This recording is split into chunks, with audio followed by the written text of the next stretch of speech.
Hello everyone, welcome back to this new video. दोस्तों स्वागत है आप सभी का साथियों इस जीएस पेपर 5 के कंप्लीट वीडियो में। आज के वीडियो में हम लोग बात करने वाले मेंस पर्सपेक्टिव से बात करेंगे। जो यूपी पीसीएस का जीएस पेपर 5 है, हमने जीएस पेपर 6 पे तो काम कर ही रहे, उस पर वीडियो आ चुकी है और ये संभावित महत्वपूर्ण प्रश्न है मेंस के, जिसके बारे में हम लोग डिस्कस करेंगे। और जो लोग डेली आंसर राइटिंग का सेशन करते हैं उनके लिए तो ये रिवीजन क्लास हो जाएगी, ठीक है, रिवीजन क्लास। और जिन साथियों जो नए हैं, ठीक है, तो यूपी स्पेशल के लिए आपको बता दें कि यहाँ पे यूपी स्पेशल में जब आप देखेंगे पेपर 5, ठीक है, तो पेपर 5 को अगर आप मोटा मोटी अगर देखेंगे तो इसमें पोर्शन है मेंस में हिस्ट्री, ठीक है, और यहाँ सोसाइटी, आर्ट एंड कल्चर, उसके बाद से पॉलिटी और गवर्नेंस, उसके बाद इसमें हेल्थ वगैरह है और बाकी अदर 2-3 टॉपिक्स हैं। तो पहले मेन टॉपिक जिसमें हम बात करना चाह रहे हैं हिस्ट्री को लेकर, ठीक है, हिस्ट्री और सोसाइटी, इससे रिलेटेड आज आपको कुछ महत्वपूर्ण प्रश्न मिलेंगे जो मेंस पर्सपेक्टिव से काफ़ी इंपॉर्टेंट है। तो आप इस कंप्लीट वीडियो को देखिएगा और देखने के बाद से नोट्स जरूर बना लीजिएगा। नोट्स के लिए आपको बात करें तो आपको जब टेलीग्राम ज्वाइन कर लीजिएगा, ठीक है, वहाँ से आपको चीज़ें मिल जाएंगी और यहाँ से आपको हिस्ट्री के ये कंप्लीट इंपॉर्टेंट जो है आपको क्वेश्चंस का जो मेंस के लिए है इसका रिवीजन आपको यहाँ पे मिलेगा। फटाफट 1 बाय 1 करके हम लोग इस सारे मेंस के क्वेश्चंस को देखेंगे, ठीक है। चलिए स्टार्ट करते हैं सेशन को। पहला क्वेश्चन है जो दोनों मोस्ट इंपॉर्टेंट क्वेश्चन है, एग्जाम्स में पूछे जा चुके हैं और क्वेश्चन रिपीट होते हैं इसी थीम पे, इसलिए आपको ये चीज़ बता दे रहे हैं। उत्तर प्रदेश के क्रांतिकारियों का भारतीय स्वतंत्रता संघर्ष में योगदान का मूल्यांकन करना है, पहला क्वेश्चन। दूसरा क्वेश्चन देखेंगे 19वीं सदी में जो उत्तर प्रदेश पुनर्जागरण है उसके स्वरूप पर प्रकाश डालना है, ठीक है। तो दोनों मेंस के क्वेश्चन, ठीक है, इंपॉर्टेंट क्वेश्चन है। फटाफट से इस क्वेश्चन को देखते हैं, फिर बाकी चीज़ आपको वीडियो क्लास में बता दी जाएंगी। अब यहाँ से इस प्रश्न को जब देखेंगे तो उत्तर प्रदेश से, ठीक है, जो क्रांतिकारियों का भारतीय स्वतंत्रता संघर्ष में योगदान है उसको मूल्यांकन करना। यूपीपीसीएस में द्वारा इसमें पूछा भी जा चुका है क्वेश्चन, इंपॉर्टेंट है, रिपीट हो सकता है। तो एक तो क्वेश्चन पूछता है कि 1857 में बताइए योगदान, ठीक है, उत्तर प्रदेश का। उसके बाद से पूछता है कि 1857 में सिर्फ जो महिलाएं हैं उनका योगदान बताइए, महिलाओं का। ये पूछ रहा है आपसे कंप्लीट, यानी भारतीय स्वतंत्रता संघर्ष में उत्तर प्रदेश के योगदान के बारे में बात करता है। तो चलिए इसके सबसे पहले परिचय को देखेंगे और इसमें आप देखेंगे जितने सारे स्वतंत्रता संग्राम से रिलेटेड जो सारी चीज़ें हैं उन सबको हम लोग वन वन करके इसमें डिस्कस करेंगे, ठीक है। तो देखिए इसके परिचय में क्या हो जाएगा, सबसे पहले परिचय देखते हैं कि उत्तर प्रदेश भारतीय स्वतंत्रता आंदोलन और भारतीय राजनीति का केंद्र रहा है। उत्तर प्रदेश की भूमि ने स्वतंत्रता सेनानियों के रूप में अनेक महान व्यक्तित्व दिए हैं जिन्होंने देश की स्वतंत्रता आंदोलन के लिए अपने निजी जीवन का बलिदान कर दिया है। जिनमें से कुछ क्रांतिकारियों का योगदान निम्नलिखित है। यानी जब हम बात करते हैं दोस्तों कि भारतीय स्वतंत्रता संघर्ष, इसमें उत्तर प्रदेश से न केवल आप देखेंगे यहाँ पे पुरुष बल्कि महिलाएं ने भी बढ़ चढ़ कर हिस्सा लिया और स्वतंत्रता संग्राम का हर एक फेज में, ठीक है, चाहे 1857 की क्रांति हो या भारत छोड़ो आंदोलन से लेके सविनय अवज्ञा आंदोलन, वहाँ पे बढ़ चढ़ के महिलाओं ने हिस्सा लिया है। उन सब के बारे में 1 बाय 1 करके देखेंगे कि उत्तर प्रदेश से कौन कौन से क्रांतिकारी कहाँ से किस तरीके से हिस्सा लिए। तो सबसे पहला देखेंगे मंगल पांडे का नाम आता है। मंगल पांडे, रानी लक्ष्मीबाई, तात्या टोपे, नाना साहेब, राव कदम सिंह, मौलवी लियाकत अली, बेगम हजरत महल तथा बख्त खां, इन सभी लोगों ने 1857 की महान क्रांति में अंग्रेजों के विरुद्ध गतिविधियों को अंजाम दिया, ठीक है। तो अब इनके बारे में अगर थोड़ा सा आप स्पेसिफिक जानना चाहें जिनके बारे में, तो थोड़ा पॉइंट करके आप लिख सकते हैं कि मंगल पांडे कहाँ से, ठीक है, मेरठ से जो 57 के विद्रोह को आगे लेके चले, रानी लक्ष्मीबाई झांसी से, ठीक है, तात्या टोपे के बारे में, नाना साहब के बारे में।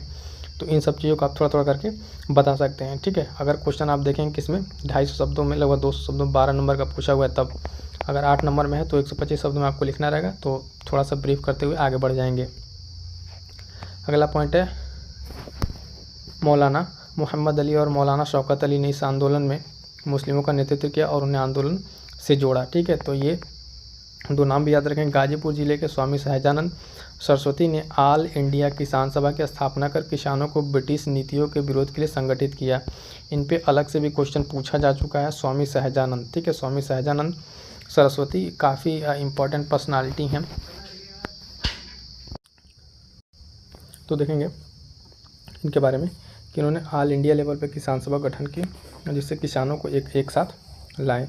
अगला नाम है राम मनोहर लोहिया को, जिनके बारे में देखेंगे कांग्रेस सोशलिस्ट पार्टी के सह संस्थापक सदस्य थे। उन्होंने भारत छोड़ो आंदोलन के दौरान गुप्त रेडियो का संचालन किया, ठीक है। अगला नाम देखेंगे हसरत मोहानी, जो कि एक उर्दू शायर थे। इन्होंने ही इंकलाब जिंदाबाद का नारा लोगों को दिया। चित्तू पांडे का नाम बलिया से आता है, जिन्हें बाघ भी कहा जाता है, बलिया का बाघ। ने भारत छोड़ो आंदोलन के दौरान अंग्रेजों के विरुद्ध बलिया में समानांतर सरकार की स्थापना की थी। ये सारे पॉइंट आप लिखने के बाद अंडरलाइन जरूर कर लीजिएगा जो इंपॉर्टेंट पॉइंट्स हैं यहाँ पे। अगला है गणेश शंकर विद्यार्थी। गणेश शंकर विद्यार्थी ने पत्रकार के रूप में स्वतंत्रता की अलख जगाने का कार्य किया। इन्होंने असहयोग आंदोलन में भी बढ़ चढ़कर हिस्सा लिया।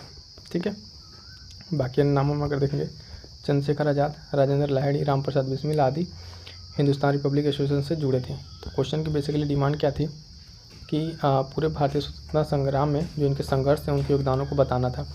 तो आपको एक क्रोनोलॉजिकल ऑर्डर में जहाँ से आप स्टार्ट करें स्वतंत्रता संग्राम को, वहाँ से स्टार्ट करते हुए इन सारे पर्सनालिटी के नाम के ऊपर देख लेंगे, आप पॉइंट आउट कर लेंगे, आप लिख देंगे, फिर बढ़िया से कंक्लूजन करके इस क्वेश्चन को कंप्लीट कर लेंगे। ठीक है, अगला क्वेश्चन यहाँ पे देखेंगे, जो दूसरा क्वेश्चन उसको फटाफट से देख लेते हैं।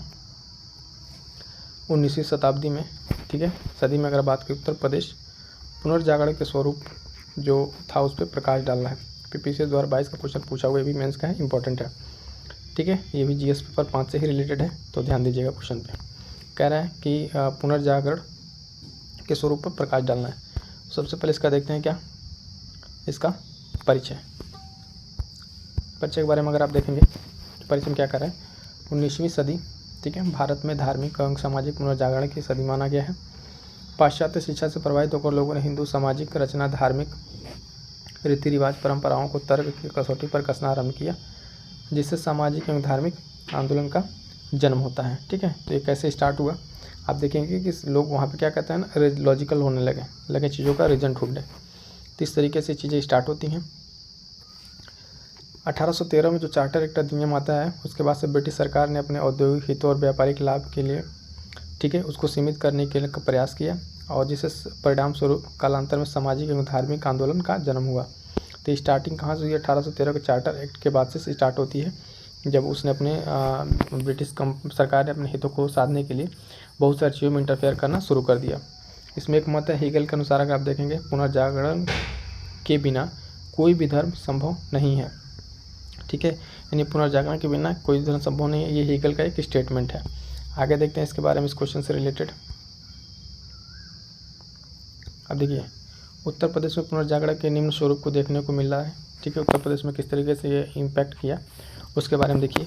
तो पहला तो है साइंटिफिक सोसाइटी, ठीक है, दूसरा देवबंद आंदोलन, आगे 2 आंदोलन और हैं, वहाबी आंदोलन, राधा स्वामी मत। अब अगर आप देखेंगे तो जब हम आपको GS पेपर 5 का स्टैटिक पोर्शन करा रहे थे, ठीक है, जो अलग से लेक्चर चल रहा है 5 और 6 का स्टैटिक पोर्शन, ये तो क्वेश्चन आंसर फॉर्मेट है, तो वहाँ पर हमने सारी चीज़ों को आपको बता रखा है किस किस तरीके से कौन कौन सा आंदोलन हुआ। तो अगर जिन लोगों ने वो लेक्चर देख रखा होगा उनके लिए यहाँ पे काफ़ी सहूलियत होगी, आसानी होगी।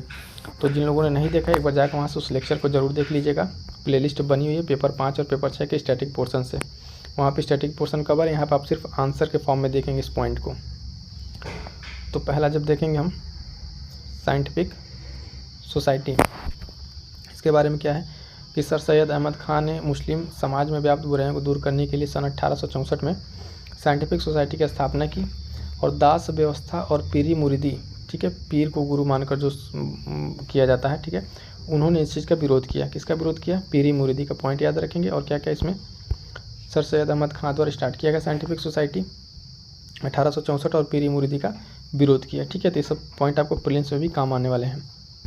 अगला देखेंगे देवबंद आंदोलन, इसमें क्या है, मुस्लिम समाज को आप देखेंगे पारंपरिक रूप से जागरूक किया गया, नैतिक पूर्ण समृद्ध बनाने के उद्देश्य से 1866-67 डेट याद रखिएगा में इस आंदोलन की शुरुआत होती है। इसका मुख्य केंद्र सहारनपुर, ठीक है, सहारनपुर का देवबंद था। यहाँ पर एक इस्लामिक शिक्षा केंद्र मदरसे के रूप में स्थापित हुई, जहाँ पर कुरान व हदीस को आधार बनाकर इस्लाम की शुद्धिकरण को शिक्षा दी गई थी। ठीक है, तो ध्यान देंगे प्रीलिम्स के पॉइंट ऑफ व्यू से देवबंद आंदोलन कहाँ से रिलेटेड है, सहारनपुर, 1866-67 में स्टार्ट होता है।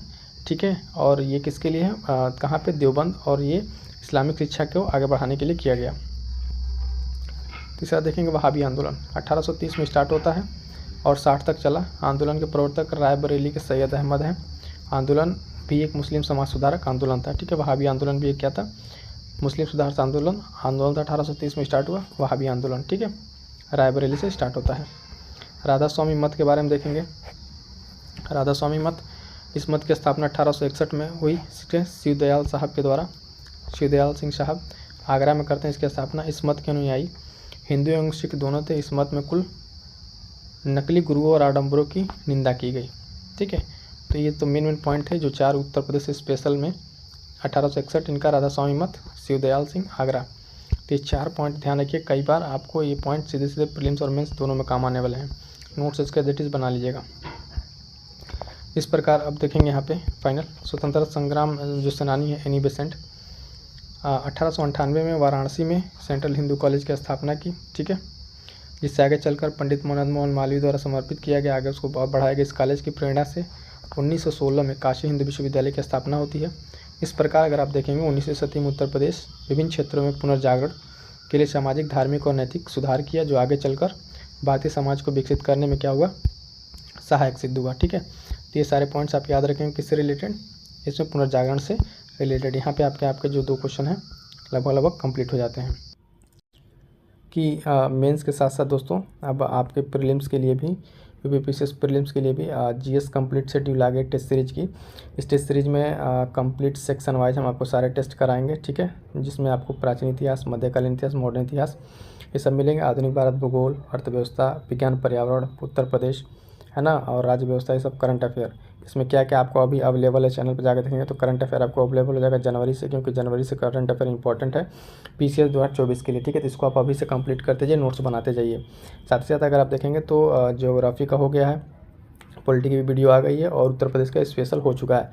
इतने सारे हो गए। जब ये एक सेट कंप्लीट हो जाएगा हमारा, फिर से हम आपके लिए एक और सेट लेकर आएंगे। तो इस तरीके से जितना प्रैक्टिस होता है प्रीलिम्स का, आप लोग भरपूर प्रैक्टिस कीजिए। ठीक है, मेंस के साथ साथ इस चीज़ को भी आप लोग लेके चलते रहिएगा। ठीक है, ये आज का क्वेश्चन है दोस्तों, इम्पोर्टेंट क्वेश्चन है कि उत्तर प्रदेश के पूर्वांचल क्षेत्र में, जो उत्तर प्रदेश का पूर्वांचल क्षेत्र है, उसमें प्रचलित प्रमुख लोकगीतों का विवरण प्रस्तुत करना है और उनकी विशेषताओं का उल्लेख करना है।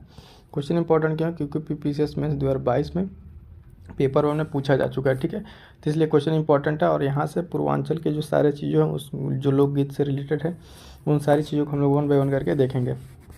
इस तरह के प्रश्न में सबसे पहले इंट्रो किस तरीके से है उसको जानते हैं। देखिए, उत्तर प्रदेश में यहाँ पे जो इंट्रो है, तो उत्तर प्रदेश का लोक संगीत आम जनमानस की रोज़मर्रा के जीवन को सहज संवेदना से जुड़ा होता है। जो उत्तर प्रदेश का लोकगीत है, ठीक है, तो जो संगीत है क्या है, बेसिकली उत्तर प्रदेश में होता है कि लोग अपने जनमानस जो है यहाँ पे इन चीज़ों से जुड़े हुए रहते हैं। ठीक है, तो ये क्वेश्चन थोड़ा इंपॉर्टेंट है, इसको अच्छे से देखते हैं। तो जो जनमानस है उनके जीवन में ये प्रतीक होते हैं, और इस तरीके से अगर देखेंगे तो लोगों के दैनिक जीवन में खुशी एवं परिवर्तन का संचार होता है। यानी लोग विभिन्न तरीके से इस चीज़ को गाते बजाते अपनी चीज़ों को, दिनचर्या को क्या करते हैं, बिताते हैं। उत्तर प्रदेश में विभिन्न धर्मों के, जैसे हिंदू, मुस्लिम, सिख, ईसाई, ठीक इस तरह के जो जैन लोग हैं निवास करते हैं, और इन लोगों को समय समय पर विभिन्न पर्व, त्यौहार और मेला क्या कहते हैं, आयोजित किया जाता है। ठीक है,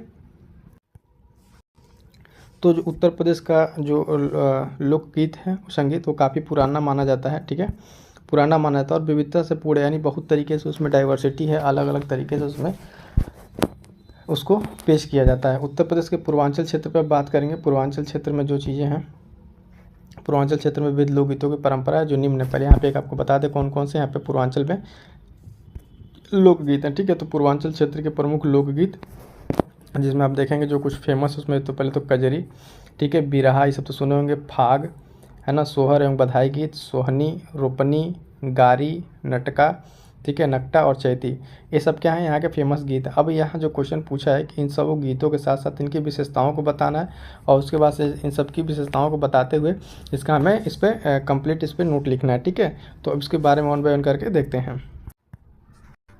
सबसे पहले कजरी के बारे में देखेंगे। ठीक है, कजरी क्या है, कजरी के बारे में क्या क्या इन्फॉर्मेशन है। ये देखिए, सावन मास में गाया जाने वाला पूर्वी उत्तर प्रदेश का एक प्रमुख लोकगीत है। भोजपुरी के अतिरिक्त मैथिली व मगही में भी इसको गाया जाता है। इसकी उत्पत्ति पूर्वांचल के मिर्ज़ापुर से मानी जाती है। यहाँ के लोग आरंभ में विंध्यवासिनी देवी के सम्मान में इसको गाते थे। आगे चल के विषय वस्तु राधा कृष्ण का प्रेम इसमें शामिल कर लिया गया। ठीक है, कजरी के बारे में और कुछ इन्फॉर्मेशन बताने से पहले थोड़ा सा पहले बता दें पूर्वांचल का रीजन आपका कौन सा है। ठीक है, तो जैसे मैप की बात करते हैं तो इसमें उत्तर प्रदेश जब हम बात करते हैं तो उत्तर प्रदेश का ये वाला रीजन लगभग, ठीक है, इधर इस साइड का ये पूर्वांचल रीजन। ठीक है, तो इधर का ये पूर्वांचल रीजन, इसी रीजन की इसमें बात की जा रही है। इधर का अवध आपका, इधर का, ठीक है, ये सब बुंदेलखंड रीजन। ठीक है, ये पश्चिमी उत्तर प्रदेश। तो मैप पे भी थोड़ी चीज़ें आपको समझ में आनी चाहिए, तो समझ में आ गया होगा कि पूर्वांचल कौन सा, पूर्वांचल वाला रीजन इधर का है। ठीक है, चलिए, तो बता रहे थे हम आपको क्या, कजरी के बारे में। तो कजरी देखिए इसमें क्या है, श्रृंगार रस की प्रधानता होती है। इसके प्रमुख विषय में वर्षा ऋतु, विरह, राधा कृष्ण प्रेम प्रसंग, ठीक है, स्त्रियों के समूह द्वारा गाया जाने वाला कजरी है। इसमें ढुलमुनिया कजरी कहा जाता है। कजरी के जो प्रमुख क्षेत्र है उसमें अखाड़ा कहा जाता है ना। 4 प्रमुख क्षेत्र इस अखाड़ा, ये निम्नलिखित अखाड़े हैं, ठीक है। इन सब पॉइंट्स को देख लेंगे थोड़ा सा कजरी के बारे में। पंडित अखाड़ा, जहांगीर अखाड़ा है ना, अक्कड़ अखाड़ा, वैरागी अखाड़ा। इस गाने वाले प्रमुख व्यक्तियों में मालिनी, जो इस कजरी को पेश करने वाले मालिनी अवस्थी का नाम आता है। शारदा सिंह, विंध्याचली देवी, उर्मिला श्रीवास्तव, इतने सारे नाम को अपने देखना है। 1-2 नाम आपको याद भी रह जाएंगे तो उतना से काम चल जाएगा। पूर्वांचल में वाराणसी, प्रयागराज, अवध, मिर्ज़ापुर और गोरखपुर आदि क्षेत्रों में गाई जाती है। तो कजरी के बारे में इन्फॉर्मेशन आपको समझ में आ गई। प्रीलिम्स में भी क्वेश्चन जब पूछा जाता है तो सिंपली दे दिया है मिलान करने के लिए कि ये लोकगीत हैं और इनका आप मिलान करके बताइए कि किस किस क्षेत्र के ये गीत हैं, ठीक है, और कहाँ पे ये गाए जाते हैं। अब आप बात करते हैं बिरहा के बारे में। बिरहा क्या है दोस्तों, बिरहा के बारे में देखेंगे तो बिरहा जो है पूर्वी उत्तर प्रदेश का लोकगीत है। इसे प्रायः अहिर समुदाय द्वारा गाया व सुना जाता है। इसकी पारंपरिक विषय जो है पति के विरह में उदास पत्नी का भाव होता है, ठीक है। तो बिरहा यानी किसी के विरह में गाया जाने वाला, ठीक है। तो बेसिकली इसमें क्या है कि पत्नी जो अपने पति के विरह में इसको गाती है और समय के साथ साथ बिरहा लोक मनोरंजन के लिए भी लोकप्रिय हो गया। तो बिरहा पूर्वी उत्तर प्रदेश है ना। और बिरहा जो विरह में गाया जाने वाला। फाग के बारे में देखेंगे। फाग क्या है, ये होली के उत्सव पर गाया जाने वाला गीत है, ठीक है। और प्राकृतिक सौंदर्य, राधा कृष्ण के प्रेम प्रसंग इसके प्रमुख विषय हैं फाग। और यह मूल रूप से पूर्वी उत्तर प्रदेश में तो गाया, क्योंकि पूर्वी उत्तर प्रदेश के पूर्वांचल के बारे में बात करें तो फाग होली के अवसर पर गाया जाने वाला, जिससे ना आम भाषा में लोग फगुआ भी कहते हैं। क्या कहते हैं, फगुआ, ठीक है, फगुनहट या फगुआ, इस तरह का चीज़ें कहते हैं। अगला देखेंगे सोहर के बारे में। ये अभी वही इसमें देख लें, पूर्वी उत्तर प्रदेश का लोकप्रिय नृत्य है। इसे बच्चे के जन्म के समय गाया जाता है। इस गीत के माध्यम से मनुष्य के जीवन चक्र को प्रदर्शित किया गया, यानी जो बच्चों का जन्म होता है उस टाइम क्या गाया जाता है, सोहर गाया जाता है, ठीक है। अगला पॉइंट देखेंगे चैती के बारे में। चैती जो है हिंदू पंचांग के चैत माह में गाया जाने वाला गीत है। यह पूर्वी उत्तर प्रदेश में फिर वही वाराणसी, अयोध्या, प्रयागराज, गोरखपुर आदि क्षेत्रों में गाया जाता है। चैती के गीतों के बारे में अगर बात करेंगे दोस्तों तो इसमें प्रेम, प्रकृति, ये सब चीज़ें पॉइंट इंपॉर्टेंट है ना, कि किसके विषय में क्या है कि प्रेम प्रकृति है। चैत भगवान श्री राम के जन्म का माह है, अतः चैती गीतों हर पंक्ति में समानांतर राम शब्द का प्रयोग किया जाता है। तो ये सब पॉइंट्स आप मेंशन करेंगे। जैसे सिंपली आप इसको वैसे लिख सकते हैं, चैती लिखें, ठीक है। और ये एक पॉइंट ऐसे बना दिए कि हाँ भगवान श्री राम किस पे गाया है, उसमें यूज किया जाता है शब्दों को, और किस क्षेत्र में गोरखपुर वगैरह ये सब क्षेत्र में गाया जाता है। और इसमें समानता, प्रेम, प्रकृति, सब चीज़ें इसे हीरो बना के भी पॉइंट बना के लिख सकते हैं। तो ये आपका एक रिप्रेजेंटेशन का अलग तरीका हो जाएगा जो आपको अच्छे मार्क्स दिलाएंगे, नो डाउट। अगला देखेंगे नकटा। इसे पूर्वांचल के क्षेत्रों में गाया जाता है, सुना जाता है। रोपनी के बारे में, इस गीत को खरीफ की फसल धान की रोपनी के टाइम समय गाया जाता है। इसको गाते समय धान की फसल की लगा, सिंपली जो रोपनी होता है ना, खेत में रोपनी के टाइम में सब गीत जो प्रचलित है उसके बारे में यहाँ पे बात की जा रही है। अगला देखेंगे सोहनी। तो ये भी वही रोपनी सोहनी, इसमें महिलाओं का धान की निराई के समय, गुड़ाई के समय किया जाता है। तो रोपनी सोहनी का एक तो अलग अपना पूर्वांचल में है कि जब महिलाएं इस तरह काम करती हैं तो थोड़ा बहुत गीत गुनगुना लेती हैं। गारी के बारे में देखेंगे। पूर्वांचल के क्षेत्रों में इसे विवाह के अवसर पर महिलाओं द्वारा गाया जाता है। तो ये था कंप्लीट एक डिटेल किसके बारे में, इन सारे गीत के बारे में। ये जो सारा गीत है, ठीक है, इसके बारे में हमने डिस्कस कर दिया। प्रश्न हमारे पास क्या था, प्रश्न भी लगभग यही पूछा था, ठीक है, कि पूर्वांचल गीत के बारे में जो मेन गीत हैं उनके बारे में, प्रमुख गीतों का आप विवरण दीजिए और उनकी विशेषताओं को लेके तो बता दिए। विशेषता में कि वो विरह किसके उसमें गाया जाता है, कजरी कब गाया जाता है, सोहर कब गाया जाता है, ये सब सारी चीज़ें, ठीक है। अब इसका कंक्लूजन देख लेते हैं। कंक्लूजन में क्या है कि अतः उपयुक्त विवरणों से स्पष्ट हो जाता है कि पूर्वांचल के क्षेत्र में विभिन्न प्रकार के लोकगीतों को भिन्न भिन्न समय पर गाया जाता है, जो कि उत्तर प्रदेश की सांस्कृतिक विविधता का प्रतीक है। तो इस तरीके से क्या हुआ, हमारे यहाँ पे कंक्लूजन हो गया। और इस तरीके से आज हमारा क्वेश्चन नंबर कितना है, 9 आज कंप्लीट हो। ये इंपॉर्टेंट, मोस्ट इंपॉर्टेंट क्वेश्चन, इसको मिस मत कीजिएगा, नोट्स बना लीजिएगा, क्योंकि क्वेश्चन बहुत सारे पीसेस में रिपीट होते हैं तो इसके पूछने की पॉसिबिलिटी ज़्यादा है, ठीक है। तो यहाँ पर आज हमारा क्वेश्चन ये कंप्लीट होता है। अपने क्वेश्चन में देखते हैं कि किस तरह क्वेश्चन नंबर 8 और क्वेश्चन को पहले समझते हैं क्या क्या इसमें इंपॉर्टेंट पॉइंट्स है, की पॉइंट्स उसको देखेंगे। तो उत्तर प्रदेश की प्रमुख बोलियों के बारे में संक्षिप्त टिप्पणी, सिर्फ टिप्पणी करना तो बहुत ज़्यादा कुछ करना नहीं है। बोलियों को लेकर जो एक संदर्भ भूमिका बनानी उसको लिख लेंगे, इसके बारे में डिटेल लिख देंगे। डिटेल में कौन कौन से पॉइंट्स को हम मेंशन करेंगे उसको देख लेते हैं। उत्तर प्रदेश की प्रमुख बोलियाँ कौन कौन सी बोलियाँ हैं, तो उसमें देखेंगे उर्दू है, हिंदी है, बघेली है, अवधी है, ठीक है, हिंदुस्तानी है, भोजपुरी, कन्नौजी, खड़ी बोली। ये तरीका है कि इसे इस तरीके से आप रिप्रेजेंट कर दें, ठीक है। उसके साथ साथ क्या करेंगे, इस तरीके से आपको याद करने में आसानी होगी। एक तरीका है कि आप मैप बना के जो इसके रीजन्स हैं उसके रीजन के बारे में बताएं, ठीक है, कि जहाँ पे आपका जो मैप जब बनाते हैं, ठीक है, मैप बनाइए पहले, और उसके बाद से जो इसके रीजन्स हैं उस रीजन्स को आप इसमें लोकेट कर दीजिए कि ये ईस्टर्न में इधर भोजपुरी बोली जाती है, ठीक है, यहाँ पे ब्रजभाषा, यहाँ पे खड़ी बोली, ठीक है, बीच में इधर अवधी है ना, इधर बघेली। इस तरीके के जो रीजन्स है, रीजन्स वाइज आप अगर इसे दिखाना चाहें तो इस तरीके से भी आप क्या कर सकते हैं, दिखा सकते हैं ये भी, लेकिन इसमें थोड़ा सा आपको कॉम्प्लिकेटेड होगा, तो इसको आप अगर चाहें तो रहने भी दे देंगे, ठीक है। अब देखते हैं ये क्वेश्चन, ठीक है। आप लोग आई होप कि आप लोग थोड़ा सा पढ़ कर आए होंगे इस पर। बुक्स के बारे में, तो बुक्स के बारे में मैंने बता दिया है कि आप थोड़ा सा जो हिंदी मीडियम वाले हैं, ठीक है, वो घटना चक्र मेंस की सीरीज 5वां छठा पेपर ले लें, और इंग्लिश मीडियम के लिए ध्येय आईएएस का जो है 5वां छठा पेपर ले लें, क्योंकि थोड़ा सा जब आप बुक्स पढ़ते हैं तो उससे आपकी थॉट प्रोसेसिंग डेवलप होती है। यहाँ पे जो है हम आपको मोस्ट इंपॉर्टेंट क्वेश्चंस करा दे रहे हैं, 100 क्वेश्चन, ठीक है। इस तरह से सिलेबस कवर कर लेंगे। उसके बाद से जो आपका स्टैटिक पोर्सन है उसमें भी बहुत सारे पॉइंट्स आपको कवर हो जाएंगे, लेकिन बुक्स आप जरूर पढ़िए, ठीक है। इससे क्या होता है कि आपके एक थॉट प्रोसेस डेवलप होगा, आपको बहुत सारे नए पॉइंट्स भी वहाँ पे मिलेंगे, ठीक है। बात करेंगे क्वेश्चन की, तो क्वेश्चन में वही है कि ये सब इसका आपका दृष्टिकोण है जो निष्कर्ष वगैरह लिखने वाला रहता है। सीधे उसके उत्तर को देखते हैं। उत्तर में जब देखेंगे तो देखिए यहाँ पे क्या करेंगे, सबसे पहले परिचय। परिचय में क्या है दोस्तों, परिचय में कि उत्तर प्रदेश जो है हिंदी, उर्दू, अवधी, विभिन्न तरह की बोलियों से भरा, विविधताओं से भरा आप देखेंगे कि एक देश है, ठीक है। यहाँ पे भाषाई तरीके से क्या है, विविध भाषाई परिदृश्य विद्यमान है। यहाँ के मुख्य रूप से अगर बात करें हिंदी की, ठीक है, तो हिंदी और उर्दू क्या है, आधिकारिक भाषाएं हैं। 2 आधिकारिक भाषाएं हिंदी और उर्दू, जबकि अवधी, ब्रज, भोजपुरी ये सब महत्वपूर्ण क्या हैं, क्षेत्रीय भाषाएं हैं। हिंदी की अगर बात करेंगे दोस्तों, तो हिंदी को देखें 1951 में आधिकारिक भाषा के रूप में यहाँ पे दर्जा मिला, और जब एक भाषा की बात करते हैं तो इसने क्या किया, बाद में भाषा की विरासत को बढ़ाने के लिए, संरक्षित करने के लिए एक और जो दूसरी भाषा उत्तर प्रदेश की, उसकी अगर हम बात करें तो 1989 में उर्दू भाषा को दूसरी आधिकारिक भाषा के रूप में क्या मिला, मान्यता मिला। तो यहाँ पे बेसिकली इंट्रोडक्शन में क्या है कि किस तरीके से लिखेंगे कि उत्तर प्रदेश अगर विविधताओं से भरा प्रदेश है, यहाँ के विभिन्न रीजन में विभिन्न तरह की बोलियाँ बोली जाती हैं, जो भारत की प्राचीन सांस्कृतिक धरोहर को, कल्चरल इस तरह के धरोहर को सजोए हुए है, जिसमें अलग अलग देश, अलग अलग प्रदेश के हिस्से में विभिन्न तरह की भाषाएं बोली जाती हैं। 2 भाषाएं इंपॉर्टेंट है यहाँ पे, एक हिंदी और उर्दू, जिन्हें क्या किया है, राज्य ने क्या आधिकारिक भाषा बनाया है, और डेट उन दोनों का याद रखें कब कब बनाया गया है। बात करेंगे हिंदी की, ठीक है। हिंदी में जो बोलने का यहाँ पे स्तर है हिंदी का, ठीक है, किस किस जगह पे इसको बोला जाता है उसको थोड़ा सा ध्यान से देखेंगे। तो उत्तर प्रदेश में बोली जाने वाली हिंदी को राष्ट्रीय स्तर पर मानक उच्चारण के तहत माना जाता है। यह वास्तव में राज्य की आधिकारिक भाषा है, ठीक।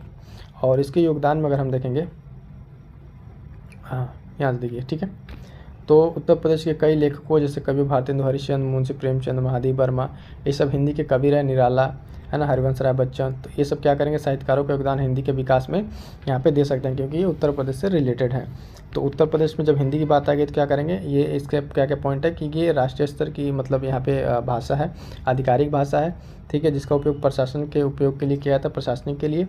उसके बाद उत्तर प्रदेश में देखेंगे कौन कौन से कवि रहे हैं जिन्होंने उत्तर प्रदेश में हिंदी को आगे बढ़ाया है। उसके बाद से बात करें हम उर्दू की, ठीक है। उर्दू के बारे में जब देखते हैं तो उर्दू में क्या है दोस्तों, देखेंगे उर्दू भाषा का जन्म हिंदी और फारसी के मेल मिलाप से का परिणाम था। 1989 में अधिनियम संशोधन के माध्यम से राज्य की अधिनियम, और 1991 में इसको जोड़ा गया, 51 में, ठीक है। जो अधिनियम तो उस अधिनियम में 1951 वाला अधिनियम में इसको जोड़ा गया, लेकिन इसका जो डेट है 1989 में इसको अमेंड किया गया था। उर्दू के बारे में अगर देखेंगे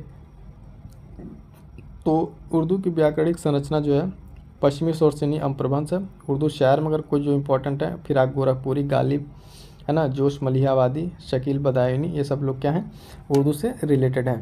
हिंदुस्तानी भाषा की अगर बात करेंगे तो इसमें देखेंगे कि इसका भाषा का प्रयोग जो बोलचाल के तौर पे बड़े पैमाने पर हुआ है। 19वीं सदी में देवनागरी लिपि के प्रचार के साथ साथ हिंदुस्तानी हिंदी में विकसित हुई, ठीक है। क्यों विकसित हुई, इसके साथ क्या, इसके साथ इसमें बताया गया है कि ये प्रशासनिक रूप से आज भी क्या है, प्रचलित है, ठीक है। तो ये सारे पॉइंट्स इसमें ध्यान रखेंगे। खड़ी बोली के बारे में देखेंगे, खड़ी बोली तो शौरसेनी प्राकृत से विकसित हुई है। कौरवी, नागरी, हिंदुस्तानी सब इसके अन्य नाम हैं, ठीक है। तो देखेंगे खड़ी बोली के बारे में अन्य पॉइंट कि ये इंडो आर्यन भाषा के मध्य में विकसित हुई है, पश्चिमी समूह का एक हिस्सा है, ठीक है। मध्ययुगीन हिंदुस्तानी भाषा के लिए इसके आधार के रूप में काम किया। कहाँ कहाँ किस जगह पर है, तो सहारनपुर, मुजफ्फरपुर, मेरठ, बागपत, इन सब जगहों पर मेंशन। एक बात बताएं कि यहाँ पे इन सब चीज़ों को आप किस तरह पॉइंट से लिख सकते थे। आप सीधे मान लीजिए कन्नौजी पॉइंट अगर लिखें, कन्नौजी लिखें, यहाँ से ऐसे एरो बनाइए, 2-3 पॉइंट मेंशन कर दिए, क्या इसके बारे में स्पेसिफिक फीचर है, ठीक है, किस जगह पे बोली जाती है और कहाँ से किस भाषा से आई है। ऐसे 3 पॉइंट बना के लिख देंगे तो भी आपके आंसर, इससे क्या होगा, आपके आंसर की स्ट्रक्चरिंग हो जाएगी। ये जो है स्टेटमेंट फॉर्मेट में यहाँ पे जो PDF में इस तरीके से दिया हुआ है, लेकिन आप चाहे तो इस तरीके से भी लिख सकते हैं, जो पॉइंट हम आपको पहले डिस्कस कर चुके हैं आंसर राइटिंग वाले सेशन में कि किस तरीके से आप आंसर को लिखेंगे, ठीक है। कन्नौजी के बारे में अगर बात करें तो ये क्या है, भारतीय सर्वेक्षण में हिंदी की अन्य बोलियों के कई संरचनात्मक कार्यात्मक रूप से साझा करते हुए कन्नौजी को ब्रज और अवधी के रूप में जोड़ा गया है। ये कन्नौज, औरैया, हरदोई और लखीमपुर खीरी, शाहजहाँपुर, इस सब इलाकों में इटावा पीलीभीत में बोली जाती हैं। बात करेंगे बघेली के बारे में। बघेली बोली के बारे में अगर हम देखें तो इसका विकास अर्धगामी अप्रभ्रंश से हुआ है, जो मध्य भारत बघेलखंड क्षेत्र में बोली जाती है। बघेलखंड क्षेत्र में बोली जाती है। बात करेंगे अवधी की, तो इंडो आर्यन भाषा है, मुख्यतः उत्तर प्रदेश के अवध क्षेत्र में बोली जाती है, ठीक है। इसके समान अन्य कई हिंदी पूरी भाषा भी बोली जाती है। इसमें देवनागरी और वर्णमाला का, इस सब चीज़ों का इसमें मिश्रण है, ठीक है। तो भाषा पे क्या ध्यान रखना है, भाषा वाली टिप्पणी सिंपल है। कोई जानना है कि उत्तर प्रदेश में कौन कौन की भाषाएं, आपको हम पहले बता चुके हैं मैप पे कैसे इसको रिप्रेजेंट करेंगे, ठीक है। और इसके साथ इसको कंक्लूड कर दिए कि उत्तर प्रदेश जो है विभिन्न तरीके की, अगर देखेंगे उत्तर प्रदेश विभिन्न बोलियों भाषाओं का प्रतिनिधित्व करता है, जो इसके सांस्कृतिक भौगोलिक विविधता को दर्शाती है। तो इस तरीके से ये क्या हो जाएगा, हमारा आंसर का कंक्लूजन हो जाएगा, ठीक है। कल के क्वेश्चन के लिए आप देख लीजिए, कल के क्वेश्चन के लिए आप देखते हैं कि कौन सा क्वेश्चन कल कराया जाता है, उसके बाद से आपको बताते हैं, ठीक है। कैसे करें जब आपके पास कम समय, उस समय कैसे आंसर राइटिंग, और आंसर राइटिंग करने का जो एक स्मार्ट तरीका है, टॉपर्स ट्रिक है, उसके बारे में एक वीडियो आ चुकी है। फटाफट से जाकर आप उस वीडियो को जरूर देखिएगा। चलिए स्टार्ट करते हैं आज का हम क्वेश्चन अपना। दोस्तों ये क्वेश्चन है हमारा क्वेश्चन नंबर 7। इस क्वेश्चन में क्या पूछा गया है, क्वेश्चन में कि अयोध्या में जो राम मंदिर है उसकी वास्तुकला की विभिन्न विशेषताओं पर चर्चा कीजिए। इट मीन्स कि जो अयोध्या में राम मंदिर बना है उसकी विशेषता क्या है, किस तरीके के विशेषताओं से वो भरा हुआ है ना, उसमें किस किस तरह की डिजाइनिंग की गई है, क्या बाकी चीज़ें हैं, उसको देखेंगे। तो जो हमारा क्वेश्चन सॉल्व करने का ट्रेंड है कि पहले हम आपको समझा देते हैं कि कॉपी पे, ठीक है, कि आप आंसर राइटिंग में किस तरीके से कॉपी को रिप्रेजेंट करेंगे, ठीक है। तो जो कीवर्ड्स हैं इसको आपको समझ लेना है पहले। तो सबसे पहले हम इंट्रोडक्शन जो देंगे, परिचय लिखेंगे, वो अयोध्या की जो मंदिर है और अयोध्या प्राचीन नगर की विशेषता से उसको स्टार्ट करेंगे। फिर राम मंदिर की जो वास्तुकला उसकी विशेषता को बताएंगे। तो जो मेन विशेषता में हमको जिस पर फोकस करना है उस पर ध्यान देंगे, उसमें क्या क्या चीज़ें हैं। उसमें सबसे पहले देखिए आप राम मंदिर की वास्तुकला में शैली, सबसे पहले शैली के बारे में बताएंगे, किस शैली में ये मंदिर निर्मित है। प्राचीन हमारे भारतीय संस्कृति में बहुत सारी शैली हैं मंदिर निर्माण की, जिसमें बेसर शैली, नागर शैली, यानी इस तरह की शैली है। तो उसमें से एक शैली है नागर शैली, जिस शैली में इस मंदिर का निर्माण हुआ है। फिर इसके संरचना और आकार, किस तरह की संरचना में बना है, इसका आकार क्या है, उस पर बात करेंगे। कौन कौन से इसमें इंग्रेडिएंट्स यानी सामग्री कौन कौन सी उपयोग है, किस तरह के चट्टानों का प्रयोग हुआ है ना, किस तरह के संगमरमर यूज हुए हैं, वो सब सारी चीज़ें। फिर उसके बाद से इसका जो मंदिर का मेन गर्भगृह है, मंडप है, ठीक है, और बाकी अदर मंदिर के इर्द गिर्द किस तरह की चीज़ों को डेवलप किया गया है उस पर बात करेंगे, और अन्य विशेषताएं। तो इस तरीके जब आप एक अपने आंसर को कंप्लीट करेंगे दोस्तों, तो आपका इस कंप्लीट एक आंसर हो जाएगा। देखिए आंसर जब क्वेश्चन आपके पूछने के ऊपर है कि एक तो 8 नंबर में पूछता है और दूसरा क्वेश्चन 12 नंबर में, ठीक है। इसके लिए 12 नंबर के लिए 3 पेज मिलते हैं और 8 नंबर के लिए आपको मिलते हैं 2 पेज। तो उसके रिगार्डिंग आपको क्वेश्चन को कैसे फ्रेम करना है, और इस तरीके जब हम आपको बता देते हैं तो ये सब सारी चीज़ें आपके दिमाग में रहेंगी कि एटलीस्ट इस तरह के क्वेश्चन पे कैसे फ्रेम करना है। फ्रेम होने से आपको टाइम नहीं मिल रहा है तो आप इस तरह की चीज़ों को भी इंप्लीमेंट कर सकते हैं। बाकी इसको आप प्रॉपर तरीके से हेडिंग बना के उसमें लिखेंगे किस तरीके से, उसको मेन स्ट्रक्चर पे हम आपको लेके चलते हैं, ठीक है। तो चलिए देखिए ये आपका यहाँ पे राम मंदिर से रिलेटेड वास्तुकला, ठीक है। वही परिचय में जो यहाँ आपका दृष्टिकोण है कि विषय के बारे में लिखेंगे, वास्तुकला के बारे में। अब देखिए इसके सबसे पहले इंट्रो को देखते हैं, फिर मंदिर के हम लोग सारी उस पर देखेंगे जो इसकी विशिष्ट वास्तुकलाएं हैं। परिचय में इसके क्या है कि उत्तर प्रदेश के अयोध्या में स्थित, ठीक है, भगवान श्री राम को समर्पित यह मंदिर है, ठीक है। इसका निर्माण राम जन्मभूमि, ठीक है, राम जन्मस्थली के जगह पर हुआ है, और यह राम मंदिर जो है भगवान राम से जुड़ी सांस्कृतिक और आध्यात्मिक विरासत को दर्शाता है, ठीक है। अब यहाँ पे एक लाइन थोड़ा सा और आप इसको उस तरीके से जो हमने आपको अयोध्या में बताया था कि उसको लिख सकते हैं कैसे, उत्तर प्रदेश के है ना सरयू नदी के तट पर स्थित अयोध्या, ठीक है। इस तरीके से मतलब जियोग्राफिकली भी थोड़ा सा इसमें इम्प्रूव मतलब पॉइंट ऐड कर सकते हैं। देखिए कोई भी आंसर जो होता है एक तरीके का बेस्ट आंसर नहीं हो सकता है, उसमें आप अपनी तरह से चीज़ें ऐड कर सकते हैं, जो आपको समझ में आ रही है उस तरीके से आप ऐड कर। जैसे एक तो हमारे पास इंट्रो था, इसमें हम पॉइंट ऐड कर सकते हैं सरयू नदी के किनारे, तो एक ज्योग्राफिकल इंडिकेशन भी होता है अयोध्या नगर का, ठीक है। तो ये समझ में आएगा किसके बारे में है, तो भगवान श्री राम के बारे में यहाँ पे ये उनके स्थल से जुड़ी है और यहाँ पे ये मंदिर बना हुआ। सबसे पहले मंदिर के स्ट्रक्चर को आपको थोड़ा सा दिखा दें। इस तरह का तो आप बना नहीं पाएंगे, लेकिन रफली आप वहाँ पे ज़रूर कोशिश करेंगे इस तरह की चीज़ों को बनाने के लिए, जिसमें आप ये मेन ये मंदिर बना है, ठीक है। उसके बाद से जो गर्भगृह है यहाँ पे जहाँ मूर्ति स्थापित हुई है, उसके बाद से आप देखेंगे कि इस मंदिर शैली में जो जो चीज़ें हैं उसको आप डिफ़ाइन कर देंगे एक रफली स्केच बना के। इसमें जगती मंडप कौन कौन से 3 तरीके के यहाँ पे मंडप है ना, सबसे ऊपर यहाँ पे ध्वज लहरा रहा है, फिर कलश रहता है ना, शिखर, ये वाला पोर्शन। उसके बाद से प्रदक्षिणा पाथ जो राउंडिंग के लिए बगल में जगह बचा रहता है। इस तरीके से इसमें देखें किस तरीके से यहाँ पे कौन कौन से द्वार हैं, कितने तरीके के द्वार, उन द्वार का स्पेसिफिक नाम भी रखा गया है, तो ये हमारे लिए इंपॉर्टेंट हो जाता है, ठीक है, विशेष तौर पर जानने के लिए। आइए देखते हैं इसकी विशेषता के बारे में।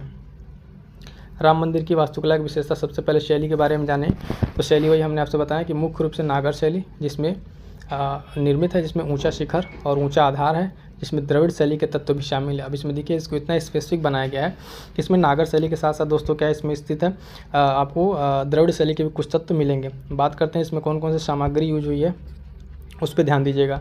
पहले तो देखिए 71 एकड़ के विशाल क्षेत्र में फैला हुआ मंदिर है, ठीक है, कितना 71 एकड़ में फैला हुआ मंदिर है। और इसमें जो है आप देखेंगे कि मिर्ज़ापुर और राजस्थान से वहाँ के बासी पहाड़पुर से पहाड़ी से गुलाबी पत्थर का यूज हुआ है। कौन से पत्थर, गुलाबी पत्थर का यूज हुआ है, तो इसी पॉइंट को आप याद रखें, गुलाबी पत्थर का यूज हुआ है। और मंदिर के निर्माण में किसी लोहे का उपयोग नहीं किया गया है, ये ध्यान दीजिएगा, मंदिर के निर्माण में किसी लोहे का उपयोग नहीं किया गया है, जिससे यहाँ पे देखेंगे कम से कम सहस्त्राब्दियों तक टिके रहने के इसका डिज़ाइन किया, मतलब बहुत सारे साल तक ये टिका रहा, इस तरीके का इसका डिज़ाइन को किया गया है। और इसमें क्या क्या स्पेशल है, तो इसके मुख्य भाग में देखेंगे शालिग्राम शिला जो नेपाल से आया था शिला, ठीक है, उस शिले को उसमें उपयोग किया गया है। तांबे की प्लेटें, सोना और अष्ट धातु का इस्तेमाल किया गया है, ठीक है, इसमें इतनी सारी चीज़ों का इस्तेमाल किया गया है। तो सामग्री में क्या क्या ध्यान रखेंगे हम, यहाँ पे 71 एकड़ के विशाल क्षेत्र में फैला हुआ है। मिर्ज़ापुर राजस्थान के इसमें पत्थर लगे हुए हैं। मंदिर के निर्माण में लोहे का प्रयोग नहीं हुआ है और बहुत ही एक अच्छे तरीके से स्ट्रक्चर किया गया है। और इसमें शालिग्राम शिला का यूज किया गया है, तांबे की प्लेट और अष्ट धातु का इस्तेमाल किया गया है। बात करते हैं इसके संरचना और आकार की, किस तरीके का है। संरचना हम देखेंगे तो देखिए यहाँ पे सबसे पहले कि कितने फीट की ये है जो यहाँ पे मंदिर है। आप देखेंगे लगभग 250 फीट की चौड़ाई है, 161 फीट की ऊंचाई है। ये दोनों आपको याद रखना पड़ेगा, आंसर लिखते हैं सब मेंशन करना पड़ेगा, क्योंकि आप इसके एक स्ट्रक्चर संरचना के बारे में बात कर रहे हैं। मुख्य मंदिर क्षेत्र 2.67 एकड़ में फैला हुआ है, ठीक है। और मंदिर में क्या क्या है आप देखेंगे, जिसमें 390 खंभे, 46 दरवाजे और क्या है इसमें 5 मंडप हैं, ठीक है, 5 मंडप। इन सबको अलग अलग नाम भी है, उसको भी आगे हम देखते हैं। तो इसमें क्या क्या पॉइंट याद रखना है, एकदम इसको नोट कर लीजिएगा पॉइंट को, क्योंकि डेटा आपको देना पड़ेगा कि मंदिर के बारे में। 250 फीट की चौड़ाई है ना, 161 फीट की ऊंचाई और उसके बाद इतने एकड़ में फैला हुआ है, बाकी 5 मंडप और इतने खंभे, ये सब सारी चीज़ें। गर्भगृह और मंडप के मंदिर के बारे में बात करेंगे जब, गर्भगृह और मंडप मंदिर, तो इसमें देखिए मेन जो जगह है जिसे मुख्य गर्भगृह कहा जाता है, वहाँ पर रामलला की मूर्ति है जो विभिन्न मंडपों से घिरी हुई है, अलग अलग मंडप से। तो 5 मंडप मंदिर में है, कौन कौन से इसमें मंडप है उसको देखें स्पेशल। तो ये जो मंडप है, नृत्य मंडप, रंग मंडप, सभा मंडप, प्रार्थना मंडप और कीर्तन मंडप, ये 5 तरीके के मंडप से ये घिरा हुआ है, ठीक है। इसकी परिधि की अगर बात करें, परिधि कोटा, तो चारों कोनों पर सूर्य देव, माँ भगवती, भगवान गणेश और भगवान शिव को जो है यहाँ पे क्या किया गया है, समर्पित 4 मंदिरों का निर्माण किया गया है। तो इन सब देवताओं के भी मंदिर का वहाँ पे अलग से क्या किया गया है, बनाया गया है। उसके बाद से मंदिर परिसर की जब हम बात करते हैं दोस्तों, मंदिर परिसर में तो भीतर से अन्य मंदिर में जो उसके अंदर छोटे छोटे जो बनाए गए हैं, उसमें महर्षि वाल्मीकि, वशिष्ठ, विश्वामित्र और अगस्त्य, ठीक है, इन सब ऋषि महर्षियों का भी उसमें स्थान दिया गया है, जिसमें राजा निषाद, माता शबरी है ना, इन सभी लोगों को भी इसमें स्थान मिला है। उसके बाद से देखेंगे दक्षिण पश्चिम में नवरत्न कुबेर पहाड़ी पर भगवान शिव के प्राचीन मंदिर का जीर्णोद्धार किया जाएगा, ठीक है, इस तरह की चीज़ें इसमें बनाया जाएगा। इसमें बाद से एक जटायु की प्रतिमा भी इसमें स्थापित की जाएगी, ठीक है। ये सब सारे फीचर्स कहाँ के हैं, मंदिर के। अन्य विशेषताओं में जो हम देखते हैं तो मंदिर के मुख्य प्रवेश द्वार को सिंह द्वार कहा जाता है, ये नोट कर लीजिएगा, आपको हम दिखाते हैं ये चीज़। सिंह द्वार, जैसे आप देखेंगे ये जो द्वार है, ठीक है, इस तरह के द्वार जो है उसको सिंह द्वार, ठीक है, इस तरीके से नाम दिया गया स्पेसिफिक, तो ये पॉइंट हम याद रखेंगे। ठीक है, सिंह द्वार कहा जाता है, ये चीज़ हो गया।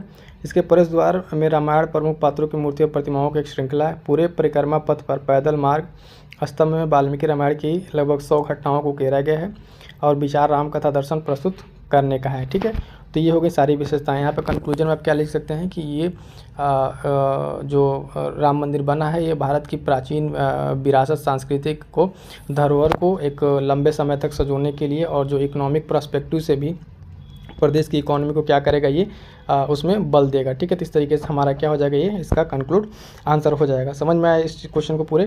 कल के क्वेश्चन के लिए हम आपको यहाँ पे दे देते हैं। कल का क्वेश्चन उत्तर प्रदेश की प्रमुख बोलियाँ हम लोग डिस्कस करेंगे। ठीक है, उसके बारे में अगर आप कहीं किसी बुक से जो आपको बुक सजेस्ट किया वहाँ से अगर पढ़ना चाहें तो पढ़ लीजिएगा। बाकी पर ये आज हमारा क्वेश्चन नंबर 6 है पेपर 5 का।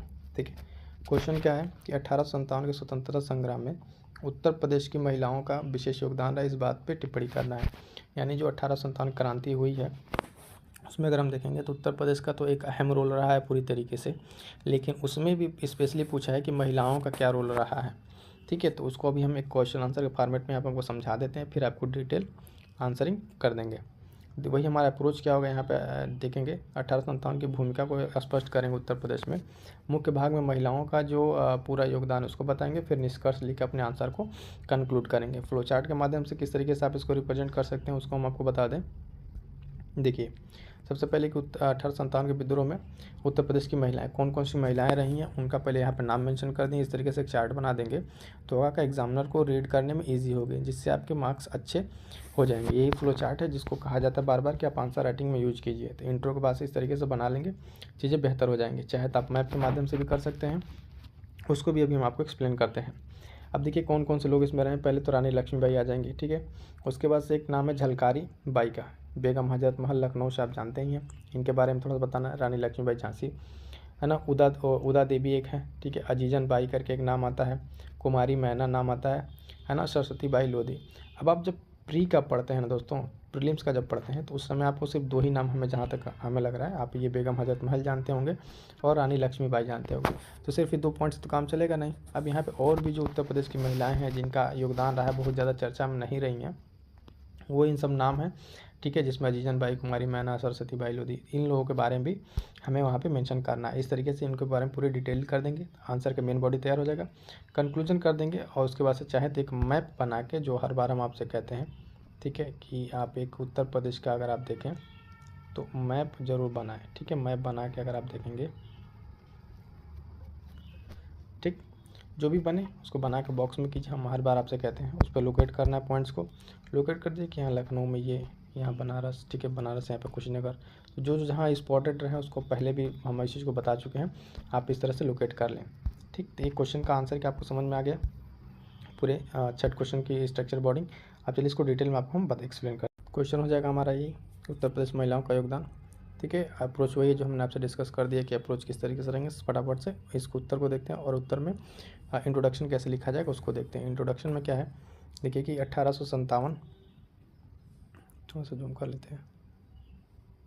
ठीक है, 1857 के स्वतंत्रता संग्राम, जिसने भारतीय इतिहास में भारतीय स्वतंत्रता संग्राम के पहले आंदोलन के रूप में जाना जाता है। ठीक है, और एक महत्वपूर्ण भूमिका निभाया है इसने, जिसने ब्रिटिश शासन के खिलाफ भारतीयों को जो विरोधी भावना को जागृत किया। उसके साथ साथ इसने विद्रोह में उत्तर प्रदेश की महिलाएं ने, ठीक है, महिलाओं ने इसमें एक बढ़ चढ़ के हिस्सा लिया, किस तरीके से स्वतंत्रता संग्राम को प्रेरित किया उसके बारे में यहाँ पे चीज़ें हैं। ठीक, तो ये एक साहसिक भूमिका निभाई संग्राम, महिलाओं ने अपनी सक्रिय भागीदारी निभाई और स्वतंत्रता संग्राम को प्रेरित किया। ठीक है, तो ये हो गया हमारा एक इंट्रो। इस इंट्रो में देखेंगे बेसिकली क्या है, उसको समझिए इंट्रो में, कि हम उत्तर प्रदेश को पहले तो स्वतंत्रता संग्राम को बता रहे हैं कि हाँ भारत के इतिहास में हुआ है, उसमें उत्तर प्रदेश का योगदान रहा। उत्तर प्रदेश के योगदान के बाद साथ साथ देखेंगे उत्तर प्रदेश में जो महिलाएं थे वो किस तरीके से अलग अलग जगह से भारतीयों की भावनाओं को जागृत किया, है ना। तो इस तरीके से कंक्रीट आप एक इंट्रोडक्शन परिचय दे सकते हैं। अब बात करेंगे इसके जो जो अलग अलग आइडेंटिटी यानी पर्सनैलिटी थी। सबसे पहले बात करेंगे रानी लक्ष्मीबाई की। अंग्रेज़ों ने झांसी का विलय अंग्रेजी साम्राज्य में कर लिया था, जिसके कारण लक्ष्मीबाई अंग्रेज़ों के विरुद्ध थी। यानी इनके जो दत्तक पुत्र थे उनको वो लोग राजा नहीं घोषित कर रहे थे, उसको लेकर इन्होंने लड़ाई लड़ी। 17 जून 1858 को लड़ते हुए ये शहीद हो गई। और इनके बारे में एक काफ़ी चर्चित पॉइंट है, इनकी वीरता को देखते हुए जनरल यूरोज ने कहा था कि वो सभी विद्रोहियों में एकमात्र मर्द थी। समझिए कि किस तरीके से, किस बहादुरी के साथ इन्होंने लड़ा था कि दुश्मन भी होता ना किस चीज़ को कहने पे मजबूर था कि हाँ वो थी, है ना। उनकी तारीफ में अपने शब्दों को कहा, उनके एफर्ट्स को देखा, किस तरीके से, किस बहादुरी के साथ उन्होंने लड़ा था। अगला नाम जो आता है दोस्तों झलकारी बाई का, ठीक है। झलकारी बाई ये रानी लक्ष्मीबाई की सेना में दुर्ग दल की मुखिया थी, दुर्ग दल की मुखिया थी और 1858 में अंग्रेजों द्वारा इन्हें फांसी दे दी गई थी। तो एक नाम में भी याद रखेंगे झलकारी बाई, रानी लक्ष्मीबाई से रिलेटेड है, उन्हीं के दल में ये एक मुखिया थी, ठीक है। अगला है उदा देवी। उदा देवी के बारे में बात करेंगे तो ये लखनऊ के नवाब वाजिद अली शाह के महिला दस्ते की मुखिया थी। तो ये भी इसलिए इनका नाम बहुत चर्चा में नहीं रहा, लेकिन जब उत्तर प्रदेश में लिखना होता आंसर राइटिंग तो इन सब नामों को हमें मेंशन करना पड़ेगा। सरस्वती बाई लोधी के बारे में बात करेंगे तो ललितपुर छावनी के सूबेदार अर्जुन सिंह की बेटी हैं, इन्होंने विद्रोह में बढ़ चढ़कर हिस्सा लिया, ठीक है। तो ये नाम जो सरस्वती बाई लोधी हैं ये सूबेदार अर्जुन सिंह की बेटी थी और इन्होंने विद्रोह में बढ़ चढ़ के हिस्सा लिया था। बेगम हजरत महल के बारे में तो सब जानते हैं, लखनऊ से इन्होंने 1857 विद्रोह का नेतृत्व किया। अंग्रेजी अधिकारी कॉम्पवेल का डटकर सामना किया जिसने विद्रोह को दबा दिया और बाद में जो है नेपाल शिफ्ट कर गए, ठीक है, नेपाल की तरफ चली गई ये। और तात्या टोपे वो क्या कहते हैं उनका नाम नाना साहेब, ठीक है, वो लोग नेपाल चले गए। तो ये भी इनका नाम ये आता है इसमें। अगला नाम है जो अजीजन बाई का। अजीजन बाई कानपुर रहने वाली की वहाँ की एक वीरांगना थी।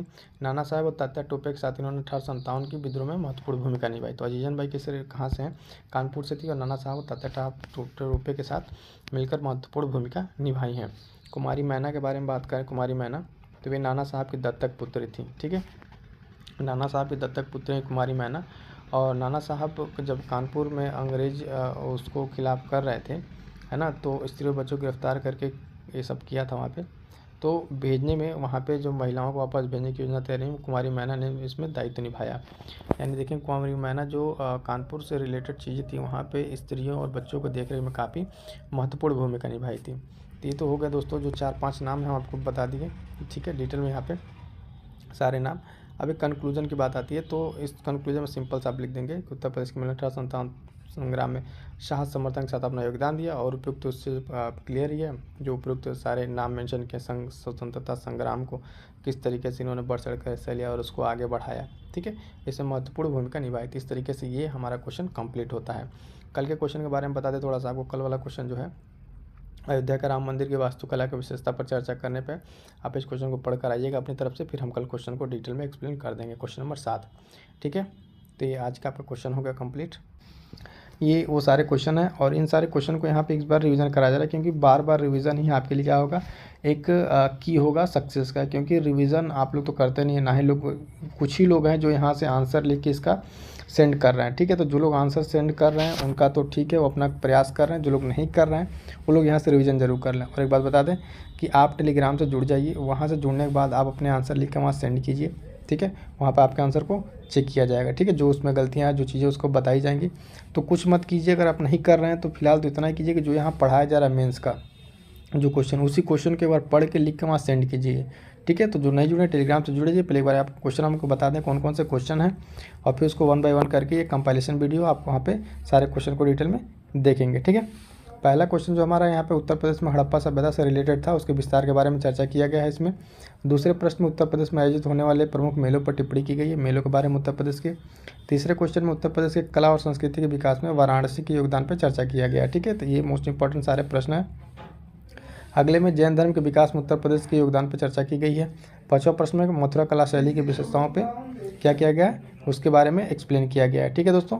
ये है सारी चीज़ें आपको इस वीडियो में आपको मिलेंगी, पूरे 5 प्रश्न। और जो भी आपके डाउट्स हों, ठीक है, उस डाउट को आप कमेंट जरूर कर दीजिएगा, है ना। और जो स्टैटिक पोर्शन चल रहा है आपका पेपर 5-6 का, ठीक है, उसको भी आप कवर अप कीजिए। प्रीलिम्स का टेस्ट सीरीज है उसको आप लगाइए, ठीक है। और फटाफट अपनी तैयारी को क्या कीजिए और मजबूत कीजिए। चलिए दोस्तों स्टार्ट करते हैं। आज का हमारा जो क्वेश्चन है, कल हमने जो डिस्कस क्वेश्चन का आपको पहले बता दिया था। क्वेश्चन है आज का हमारा कि उत्तर प्रदेश में हड़प्पा सभ्यता के विस्तार के संबंध में चर्चा कीजिए, ठीक है। And discuss the extent of Harappan civilisation spread in Uttar Pradesh. तो इसको चर्चा करने से पहले इसमें क्या क्या हमें देखना है, इसका हमारा अप्रोच क्या होगा इस क्वेश्चन को अटेम्प्ट करने का। कि शुरुआत में हम सबसे पहले बताएंगे कि हड़प्पा सभ्यता का परिचय देंगे, ठीक है, और फिर उत्तर प्रदेश के संदर्भ में हड़प्पा सभ्यता के बारे में विस्तार से चर्चा करेंगे। उसके बाद से निष्कर्ष लिखेंगे। तो ये चीज़ हो गई। अब देखिए, अब जब हमने आपको स्टैटिक पोर्शन में पढ़ाया था जीएस पेपर 5 के, ठीक है, वीडियो लेक्चर में, वहाँ हमने आपको पूरा हड़प्पा के बारे में एक्सप्लेन कर दिया था। अब उसको क्वेश्चन आंसर के फॉर्मेट में कैसे लिखना है, यहाँ से हम आपको एकदम लिखना बताएंगे, ठीक है। उससे पहले आपको एक रफली स्केच पहले बता दें, इसको डिटेल डिस्कस करने से पहले आपको हम एक पहले रफली स्केच दिखाते हैं, ठीक है, कैसे इस आंसर को फ्रेम करेंगे। तो देखिए दोस्तों, ये हम आपके लिए क्यों यहाँ पे इस तरीके से बना दिए हैं, ताकि आपको कॉपी में कैसे लिखा जाएगा इसके लिए आपको थोड़ा सा इजी रहेगा। देखिए, क्वेश्चन वही कि हड़प्पा सभ्यता के विस्तार के संबंध चर्चा करना है 8 नंबर का 125 शब्दों में। अब यहाँ पे आपके पास डिफरेंट तरीके हैं आंसर को रिप्रेजेंट करने के लिए। पहला चीज़, आप फ्लो चार्ट के माध्यम से देखिए, रूपरेखा में क्या करेंगे, परिचय तो दे देंगे हड़प्पा के बारे में, जो भी हम देखेंगे। आंसर का स्ट्रक्चर कैसे होगा आपके ओरिजिनल कॉपी में, तो वो उसके लिए हम आपको थोड़ा सा यहाँ पे गाइड कर दे रहे हैं किस तरीके से जो आपकी कॉपी, इस कॉपी में आप लिखना प्रारंभ करेंगे। अब देखिए, उत्तर प्रदेश में प्रमुख विस्तार ऐसे बना दिए एक, ठीक है, आलमगीरपुर एक साइट है मेरठ की, मांडी एक साइट है और हुलास एक साइट है। एक तरीका आपका ये होगा रिप्रेजेंट करने का, ऐसे बना के कुछ आप ना चार्ट के माध्यम से इसको रिप्रेजेंट कर देंगे आंसर, तो भी आपके आंसर काफ़ी कंक्रीट होंगे और इस पे अच्छे मार्क्स आपको मिलेंगे। दूसरा तरीका है, अगर आप मैप बनाना जानते हैं तो और अच्छी बात है, ठीक है, जैसे इस तरीके से मैप बना के हमने आपसे शुरू से कहा है कि मैपिंग आपके लिए कितना इंपॉर्टेंट है ना। और जीएस पेपर 5 और 6 के लिए हमने आपको एक अलग से वीडियो भी बता दिया था बना के, जिसमें कि जीएस पेपर 5 और 6 यूपी स्पेशल मेंस को कैसे कवर अप करें, है ना, उसके लिए क्या स्ट्रेटजी हो, कैसे आंसर राइटिंग करें, वो आपके जाके चैनल पर पढ़ा, उसको आप देख लीजिएगा। अब यहाँ देखिए, हमने एक सिंपल सा मैप बनाया, ठीक है, उत्तर प्रदेश का, और उत्तर प्रदेश में अवस्थित प्रमुख हड़प्पन स्थल को यहाँ पे इंडिकेट कर दिया। मैप बनाने के बाद इसको बॉक्स में करना एकदम कंपलसरी है। उसके बाद ये मैप पे लोकेट कर दिया हुलास, मांडी, आलमगीरपुर और सुनौली, है ना, बागपत का, ठीक है। तो ये बागपत, आलमगीरपुर, मेरठ और ये मांडी, हुलास। तो अगर आप इसमें जैसे जगह का नाम अगर नहीं पता है तो कहाँ पे है तो उसको मेंशन ना करें, लेकिन बस पॉइंट अगर आपको पता है तो पॉइंट आप इसमें मेंशन कर दें। दोस्तों, ये सब एफर्ट आपको कैसा लग रहा है कि आपके लिए एक अलग से इतना प्रयास किया जा रहा है मेंस आंसर राइटिंग को लेके, एकदम जीरो से बेसिक्स आपको सिखाया जा रहा है। दोस्तों, आप अपने कमेंट को जरूर साझा कीजिएगा, जो भी आपके थॉट्स हैं, क्या आपको अच्छा लग रहा है, क्या चीज़ और सुधार करनी चाहिए, आप ज़रूर बताइएगा। आपके लिए हेल्पफुल हो रहा है कि नहीं, तो प्लीज़ आपसे एक चीज़ के ये है कि आप कमेंट जरूर कीजिएगा, ठीक है। तो ये हो गया हमारे क्वेश्चन आंसर का, हमने क्या बता दिया आपको, 2 फॉर्मेट बता दिया कॉपी में रिप्रेजेंट करने के लिए इस तरीके से। अब चलिए फटाफट से आंसर को देखते हैं। तो देखिए, क्वेश्चन जो हमारा था हड़प्पा सभ्यता के विस्तार के बारे में, सबसे पहले इसका हम देखेंगे एक मॉडल आंसर में इसका इंट्रो कैसे लिखा गया है। तो इसमें देखिए क्या बताया गया है कि उत्तर प्रदेश के बारे में जब हड़प्पा के बारे में देखेंगे तो क्या है कि हड़प्पा सभ्यता जो है भारत की प्रथम नगरीय सभ्यता थी, जिसका अधिकांश विस्तार पश्चिमोत्तर भारत में था। और उत्तर प्रदेश में सभ्यता के प्रमुख जो साइट्स हैं उसके बारे में यहाँ पर देखिए बताया गया है। जैसे कि हमने आपको बताया कि आलमगीरपुर मेरठ, बड़गांव सहारनपुर, हुलास सहारनपुर, ठीक है, मांडी मुजफ्फरनगर और सुनौली बागपत का। तो ये सारी चीज़ें यहाँ पे ये उत्तर प्रदेश के इसके इंपॉर्टेंट साइट हो गए। देखिए 2 ही लाइन में किस तरह कंक्रीट यहाँ पे बताया गया है कि हड़प्पन सभ्यता प्रथम नगरीय सभ्यता थी, जिसका अधिकांश भाग पश्चिमोत्तर भाग में है। यानी इसको क्या यहाँ पे डिस्कस किया है, ये जो मैप है ये तो खैर बना नहीं पाएंगे, बनाने के लिए जो मैप था हमने आपको बता दिया है, बस ये समझने के लिए यहाँ पर है कि किस तरीके से हड़प्पन सभ्यता का मोस्ट ऑफ द पार्ट ये पश्चिम भाग में एक्सपेंडेड था। उत्तर प्रदेश में जो चीज़ें यहाँ पे थी उसके बारे में हम लोग बता दिए हैं। अब क्या करेंगे यहाँ पे दोस्तों कि जो मेन बॉडी स्ट्रक्चर है उसमें हम करेंगे कि आलमगीरपुर और हुलास, यानी आलमगीरपुर के बारे में जो थोड़ी बहुत जानकारी है उसको यहाँ पर हम फीड कर देंगे मेन स्ट्रक्चर के तौर पर। तो इसमें क्या हो जाएगा कि उत्तर प्रदेश के मेरठ जिले में सिंधु घाटी सभ्यता का प्रमुख पुरातात्विक स्थल है।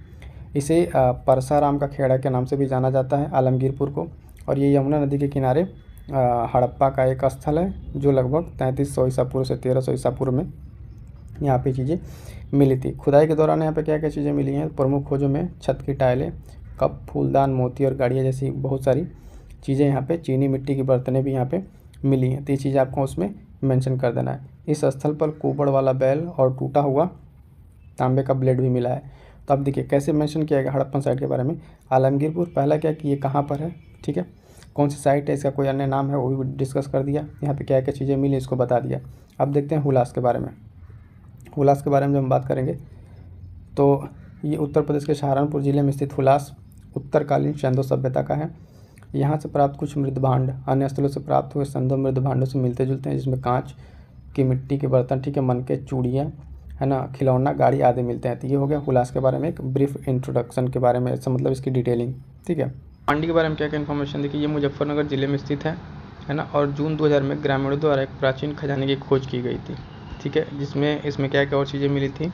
इससे मिला था खोज में लूट के लिए उल्लेखनीय, जिसमें पुराने खजाने वगैरह मिले थे, तो ये सब सारी चीज़ें यहाँ से मिली। और यहाँ पे क्या मिले हैं, तो यहाँ पे खेत से जुताई के दौरान भारी मात्रा में सोने के सिक्के, और उसके साथ साथ क्या मिले हैं, मिट्टी के बर्तनों के टुकड़े प्राप्त हुए हैं, ठीक है। तो ये क्या हो गया आपका, यहाँ पे जो सारे पॉइंट्स हैं ये मांडी और हुलास और आलमगीरपुर से रिलेटेड हमने इसको कर दिया। अब यहाँ पे इसको कंक्लूड कर देते हैं। तो क्या होता है कि उपरोक्त विवरण के आधार पर कहा जा सकता है कि हड़प्पा का विस्तार जो है मुख्यतः उसके उत्तरवर्ती काल में उत्तर प्रदेश के कई जिलों में ये क्या था, इधर विस्तारित था, ठीक है, जहाँ पर भारी मात्रा में क्या क्या प्राप्त हुए हैं, उनके मृदभांड, खिलौने आदि प्राप्त हुए हैं।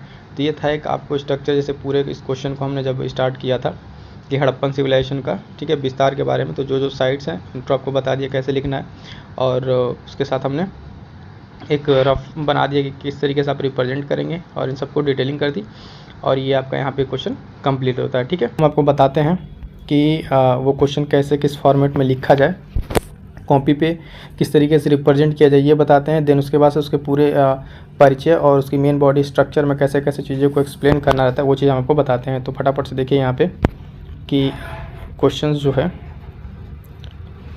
क्वेश्चंस हमारा ये, ठीक है। तो क्वेश्चन पूछा गया है हमसे कि ये क्वेश्चन इंपॉर्टेंट है, उत्तर प्रदेश में आयोजित होने वाले प्रमुख मेलों पर टिप्पणी कीजिए, ठीक है। तो ये वही हिस्ट्री का जो क्वेश्चन हम आपसे डिस्कस किए थे, है ना, टॉप 20 क्वेश्चंस जो आपके हिस्ट्री वर्स्ट के यूनिट फर्स्ट से क्वेश्चंस है वहीं से। तो चलिए क्वेश्चन में पूछा गया कि उत्तर प्रदेश में आयोजित होने वाले प्रमुख मेलों पर टिप्पणी कीजिए। तो इसका स्ट्रक्चर कैसा होगा आंसर राइटिंग का, उसको पहले हम आपको बता देते हैं। सबसे पहले देखिए इसमें लिखेंगे परिचय, इसमें मेलों के महत्व के बारे में थोड़ा सा बता देंगे, ठीक है, 25 से 30 शब्दों में। उसके बाद से उत्तर प्रदेश में जो प्रमुख मेले हैं उनका हम लोग विवरण के साथ मतलब एक्सप्लेन करते हुए कौन से मेले कहाँ हैं, क्या फीचर्स हैं उसके साथ कंप्लीट करेंगे, और देन उसके बाद से हमारा कंक्लूड करके ये आंसर कंप्लीट होगा। इसके दो तरीके हैं, ठीक है। एक तरीका तो ये है जो आंसर रिप्रेजेंट करने का, पहला तरीका आपको बता दें कि इस तरीके से आप आंसर को रिप्रेजेंट कर सकते हैं, ठीक है, कॉपी में, कि उत्तर प्रदेश के प्रमुख मेले, है ना, उन मेलों में देखिए देव मेला, उसके बाद से कैलाश मेला, बटेश्वर मेला, रामनवमी मेला, शाकंभरी मेला, लठमार होली, नौचंदी मेला, ठीक है, माघ मेला, काम्पिल मेला, कुंभ एवं अर्धकुंभ मेला। इन मेलों के बारे में हमको इन्फॉर्मेशन जब लिखेंगे तो उसमें ये भी बताएंगे, जैसे देव मेला बाराबंकी में लगता है, ठीक है, कैलाश मेला, बटेश्वर मेला आगरा का, है ना, रामनवमी मेला मेरठ, है ना, उसके बाद से नौचंदी मेला माघ में। तो इन सब की जगहों को वहाँ पे एक्सप्लेन करेंगे, मेले के बारे में दो 4 लाइन होगा, वहाँ पे हम कंप्लीट करेंगे, ठीक है। उसके बाद से एक और तरीका इसको रिप्रेजेंट करने का मैप के माध्यम से, दूसरा तरीका भी हम आपको बता दे रहे हैं कि इस तरीके से आप कुछ इसको मैप पे रिप्रेजेंट का। दूसरा तरीका है कि आप इंट्रो लिखेंगे, इंट्रो लिखने के बाद से कॉपी में आप इसको इस तरीके से, अगर आपको मैप बनाना आता है, मैप बना लेते हैं आप अच्छे से, तो मैप बनाइए, ऐसे बॉक्स में कंप्लीट कीजिए इसको, और जो जो जगह पे जो मेले हैं उस मेले को ऐसे लोकेट कर दीजिए उत्तर प्रदेश का मैप बना के, ऐसे ये रामनवमी मेला, देव मेला, कुंभ मेला, ठीक है। मैप में थोड़ी सी जगह लोकेट करने ऊपर नीचे हो सकती है, तो बहुत ज़्यादा उसका इशू नहीं है, बट इस चीज़ का ध्यान रहे कि हाँ हमने एक कंक्रीट रिप्रेजेंटेशन कर दिया है, क्योंकि आपके आंसर में जब कॉपी चेक की जाती है तो चेक करते टाइम यही देखा था पहले, फर्स्ट ऑफ ऑल आपकी कॉपी का लुक कैसा, साफ़ सुथरी कॉपी है कि नहीं, है ना, और उसको मतलब देखते में एक अट्रैक्शन है कि नहीं। ये चीज़ें लोग कहते हैं कि इस पर नंबर नहीं रहता है, लेकिन मुझे ये मेंटली ना एग्जामिनर के दिमाग पे हिट करती हैं चीज़ें कि किस तरीके से अभी आपके सामने कुछ गंदी परोस दी जाए वो कैसा लगेगा, एक को बहुत अच्छी चीज़ें सजा कर रखी है वो कैसा लगेगा। तो ये चीज़ें कि आपका स्ट्रक्चर आंसर का होना बहुत ज़रूरी है। तो ये था दोस्तों कि हमने आपको बता दिया कि मेले के बारे में किस तरीके से रिप्रेजेंट करना। पहला ये तरीका, दोनों एक साथ नहीं करेंगे, एक चीज़ ध्यान देंगे, कई स्टूडेंट्स की जब कॉपी आती है चेक करने के लिए उसमें देखते हैं तो दोनों इस जगह से तब लगता है ना कि इस जगह को फिल करने के लिए ये भी बना दिया आपने, जैसे मान लीजिए कॉपी में यहाँ नीचे ये भी बना दिए, तो इससे क्या लगता है कि आपने कॉपी को फिल करने के लिए, जगह को भरने के लिए चीज़ को किया है। तो दोनों में से कोई एक चीज़ करेंगे, आपको जो सूटेबल लगे। हमने 2 तरीके बता दिए हैं, ठीक है, जो पॉसिबल है, जो एक अच्छा आंसर को रिप्रेजेंट करने के लिए, ठीक है। अब चलिए फटाफट से हम आंसर के डिटेल में देखते हैं कि आंसर में क्या क्या इसमें करना है, ठीक है। अब यहाँ पे वही चीज़ देखना है हमको कि दृष्टिकोण क्या आंसर का हमको पहले बता दिए हैं कि पहले उसको महत्व को बताना है, फिर उत्तर प्रदेश के मेले के बारे में आपको बताना है और उचित निष्कर्ष लिख के आपको आंसर को कंप्लीट कर लेना है। ठीक है, तो फटाफट देखिए पहले इसका इंट्रो क्या होगा। इंट्रो में हम देखेंगे, देखिए त्यौहार और मेले उत्तर प्रदेश की विविधता और परंपराओं को प्रतिबिंबित करते हैं। ठीक है, और समाज को एक साथ लाते हैं। इन अवसर पर लोग, जो मेला लगता है इन अवसर पर लोग क्या करते हैं, धार्मिक और सांस्कृतिक गतिविधियों में भाग लेते हैं। किसमें? धार्मिक और सांस्कृतिक गतिविधियों में भाग लेते हैं और आपसी संबंधों को क्या करते हैं, मजबूत करने में ये महत्वपूर्ण भूमिका निभाते हैं। क्या? मेले। तो मेले के बारे में कंक्रीट यहाँ पे हुआ इंट्रो कि मेला क्या होता है। जब जो भी त्यौहार हैं, मेले हैं उत्तर प्रदेश के, वो विविधता और परंपराओं से भरे हुए हैं, ये ना, ये समाज में आपसी प्रेम सौहार्द को बढ़ावा देते हैं।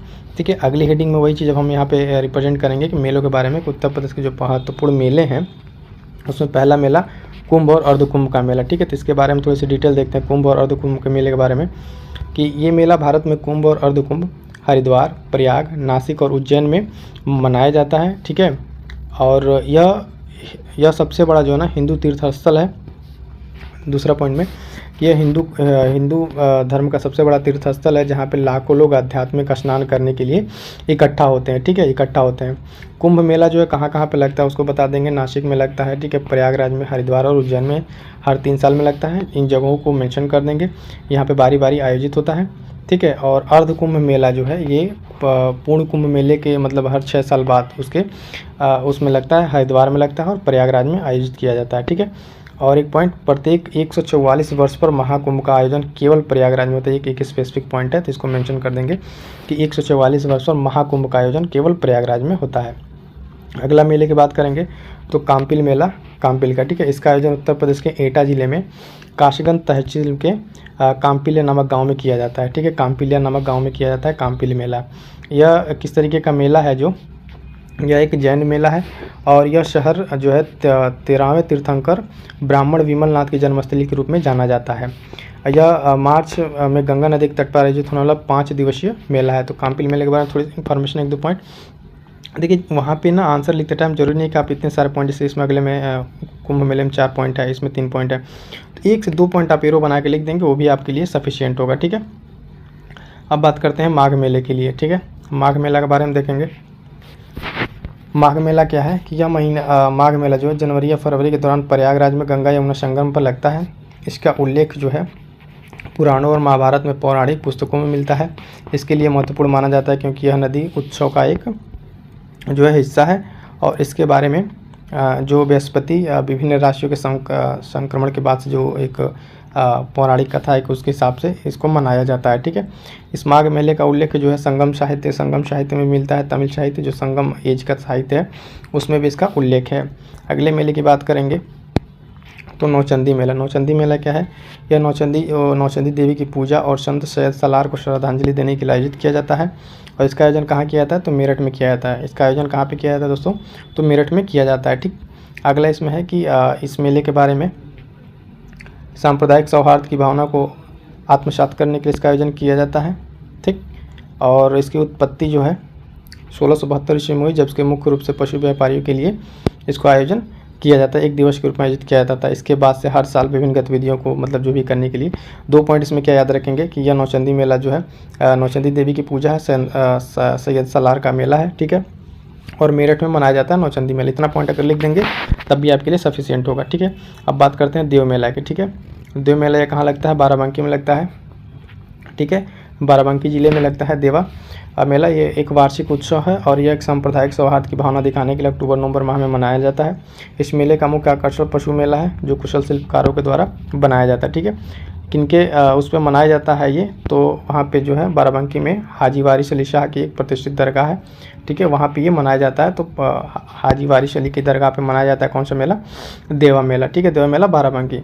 अगला मेला देखेंगे कैलाश मेला। ठीक है, कैलाश मेला में क्या है? यह कैलाश मेला आगरा में भगवान शिव के सम्मान में मनाया जाता है। प्रचलित कथा के अनुसार जो भी शिव स्वयंवर यहाँ पर पत्थर के लिंग के रूप में जो उसकी स्पेसिफिक बता रही है भगवान शिव के बारे में है, अगर है तो उनसे रिलेटेड कुछ ना कुछ यहाँ पर रहा होगा। ठीक है, इस मेले का आयोजन अगर हम बात करें तो जहाँ न केवल मंदिर बल्कि यहाँ पे बहुत सारी और चीज़ें भी बल्कि सड़कें भी सजाई जाती हैं और खिलौने, भोजन, मिठाई आदि यहाँ पे बांटा जाता है। ठीक, आभूषण की अस्थायी दुकान, तो ठीक है मेला तो लगेगा। ध्यान क्या रखना है, कैलाश मेले में, कैलाश मेला पॉइंट याद रखेंगे कि भगवान शिव से रिलेटेड है और ये मनाया जाता है कहाँ पे, आगरा में, ठीक। और मेला लगेगा तो विभिन्न तरह की गतिविधियाँ वहाँ पे तो होंगे ही।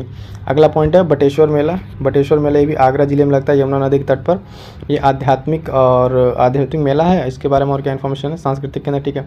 यह मेला जो है अक्टूबर नवंबर में लगता है और यहाँ पे जो है इस स्थान के बारे में जो क्या इन्फॉर्मेशन है कि देवताओं को समर्पित यहाँ पे 108 मंदिर है। तो बटेश्वर मेला कहाँ पे, आगरा में, और यमुना नदी के तट पर मनाया जाने वाला ये एक त्यौहार है, ठीक। इसमें और क्या है कि यहाँ बड़ी संख्या में भगवान शिव की पूजा करने के लिए भक्त यमुना में डुबकी लगाते हैं। पशु मेला भी इसको कहा जाता है, यहाँ पर आयोजित होता है। तो ठीक है, ये सब सारी चीज़ें यहाँ पे हैं। और क्या पॉइंट देखेंगे इसमें, रामनवमी। रामनवमी ये चैत्र महीने मनाया जाने वाला है, विशेषकर अयोध्या में। यह भगवान राम के जन्मोत्सव पर मनाया जाता है रामनवमी, ठीक है। तो अयोध्या से रिलेटेड शाकंभरी मेला सहारनपुर, ठीक है, जिसमें सहारनपुर में स्थित एक शक्तिपीठ है, वहाँ पे मनाया जाता है शाकंभरी देवी का मेला। और इसका अर्थ है कि देवी शाकंभरी इसका उनका निवास है वहाँ पे। यहाँ पे 2 मंदिर हैं, ठीक। तो इतना नहीं इसमें ध्यान देना, बस यहाँ पे देखना है कि भैरव का भी यहाँ पे भैरव देवता का भी एक मंदिर है। तो ये 2-3 पॉइंट आप इसमें शाकंभरी मेले में याद रखेंगे, ठीक है। लट्ठमार होली के बारे में थोड़ा सा देख लें। लट्ठमार होली क्या है, ये तो मथुरा जिले में जो मनाया जाता है, बरसाना और नंदगांव में शहरों में। और इसमें राधा कृष्ण नगरी के रूप में जाना जाता है। यहाँ पे पौराणिक बहुत सारी कथाएं हैं भगवान कृष्ण को लेके, और उनसे रिलेटेड बहुत सारी चीज़ें यहाँ पे हैं। तो ये लट्ठमार होली हो गया, ठीक है। तो ये था जो भी इन सारे मेलों के बारे में एक डिटेल इन्फॉर्मेशन, ठीक है।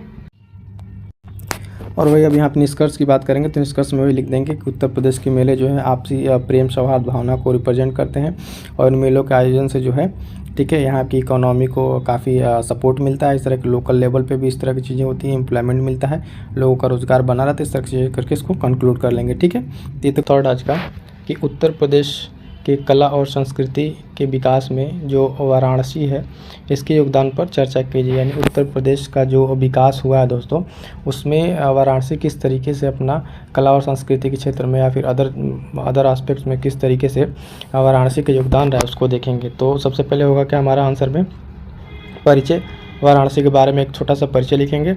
उसके बाद से जो आंसर शीट की हमारी डेली का रूटीन है कि जिस तरीके से आंसर को हम लोग यहाँ समझते हैं उसको देखेंगे कि यहाँ पे वाराणसी का योगदान, चाहे तो आप इस तरीके से एक माइंड मैप बनाएं या फिर फ्लो चार्ट बनाएं, जिसमें एक सेगमेंट हम कर देंगे धार्मिक योगदान, ठीक है। धार्मिक योगदान के बाद से एक बनाएंगे पॉइंट हम यहाँ पे संगीत एवं साहित्य का योगदान, ठीक है। इस क्षेत्र में कला और शिल्प कला का किस तरीके से केंद्र रहा है बनारस। और एक एक्स्ट्रा ऐड कर देंगे यहाँ पे टूरिज़्म को लेकर, ठीक है। टूरिज़्म अगर आपको इस चीज़ को भी ऐड कर देंगे तो टूरिज़्म को प्रमोट कर, इकोनॉमी को प्रमोट कर एक पॉइंट आपको और मिल जाएगा। हालांकि क्वेश्चन में इस चीज़ को स्पेसिफिक 2 चीज़ पूछा हुआ है तो उस पर भी कंसंट्रेट रह सकते हैं।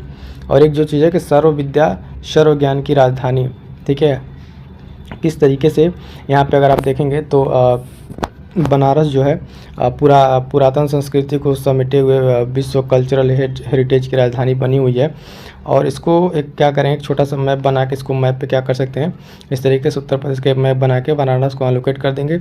बुद्धिज़्म को भी काफ़ी यहाँ पे प्रमोट किया है बनारस ने, मतलब यहाँ पे उसका आप एक तरीके से कह सकते हैं कि यहाँ पे उसका प्रचार प्रसार हुआ है ना। और फाइनली क्या करेंगे, निष्कर्ष लिख देंगे। तो ये जो क्वेश्चन हमारा है आज का, अगर आप देखेंगे तो ये मैच कर रहा है किस तरह के क्वेश्चन से, उत्तर प्रदेश के प्राचीन शहर से, ठीक है। उत्तर प्रदेश के प्राचीन शहर से इसमें हमने और सारे क्वेश्चन करा रखे हैं, तो आपको थोड़ा सा उस पर बता दें हम। जैसे कि आप यहाँ देखेंगे तो ये तो हम निष्कर्ष लिख लेंगे और ये मैप बना देंगे। उसके साथ यहाँ से क्वेश्चन और क्या बनते हैं कि उत्तर प्रदेश के प्राचीन शहर, एक डेली आंसर राइटिंग सेशन में जो हमारा एक अलग से प्रोग्राम है डेली आंसर राइटिंग सेशन में, उसमें हमने अयोध्या के बारे में ऐसे डिस्कस कर चुके हैं हम लोग, ठीक है। अयोध्या के बारे में कंप्लीट इन्फॉर्मेशन आप हम लोग डिस्कस कर चुके हैं, किस तरीके से अयोध्या का कल्चरल और राजनीतिक पॉलिटिकल इसका महत्व है। इसी तरीके से कुछ और क्वेश्चन बन सकते हैं, क्वेश्चन आपको बता दे रहे हैं। एक तो वाराणसी और एक प्रयागराज, उत्तर प्रदेश के प्राचीन शहरों में कन्नौज, ठीक है, श्रावस्ती और कुशीनगर जो बुद्धा के महापरिनिर्वाण स्थल से संबंधित है, ठीक है। और इसमें देखेंगे अगर आप तो प्रयागराज एक बार इसके महत्व को पूछा जा चुका है, ठीक है। जीएस में ये मेंस में पूछा जा चुका है। इस समय मोस्ट प्रोबेबिलिटी क्या है, इस समय 2 चीज़ों की मोस्ट प्रोबेबिलिटी, एक तो बनारस की अगर बात करें तो बनारस की, और दूसरा अयोध्या की। अयोध्या पे क्वेश्चन हम कर चुके हैं डेली आंसर राइटिंग सीरीज में, और आज कंप्लीट कर लेंगे बनारस को, ठीक है। अब चलिए फटाफट से देखेंगे अपने क्वेश्चन आंसर के सीरीज के इस डिटेल में, ठीक है। तो ये हमारा क्वेश्चन आज हम यहाँ से इसको डिटेल में देखेंगे।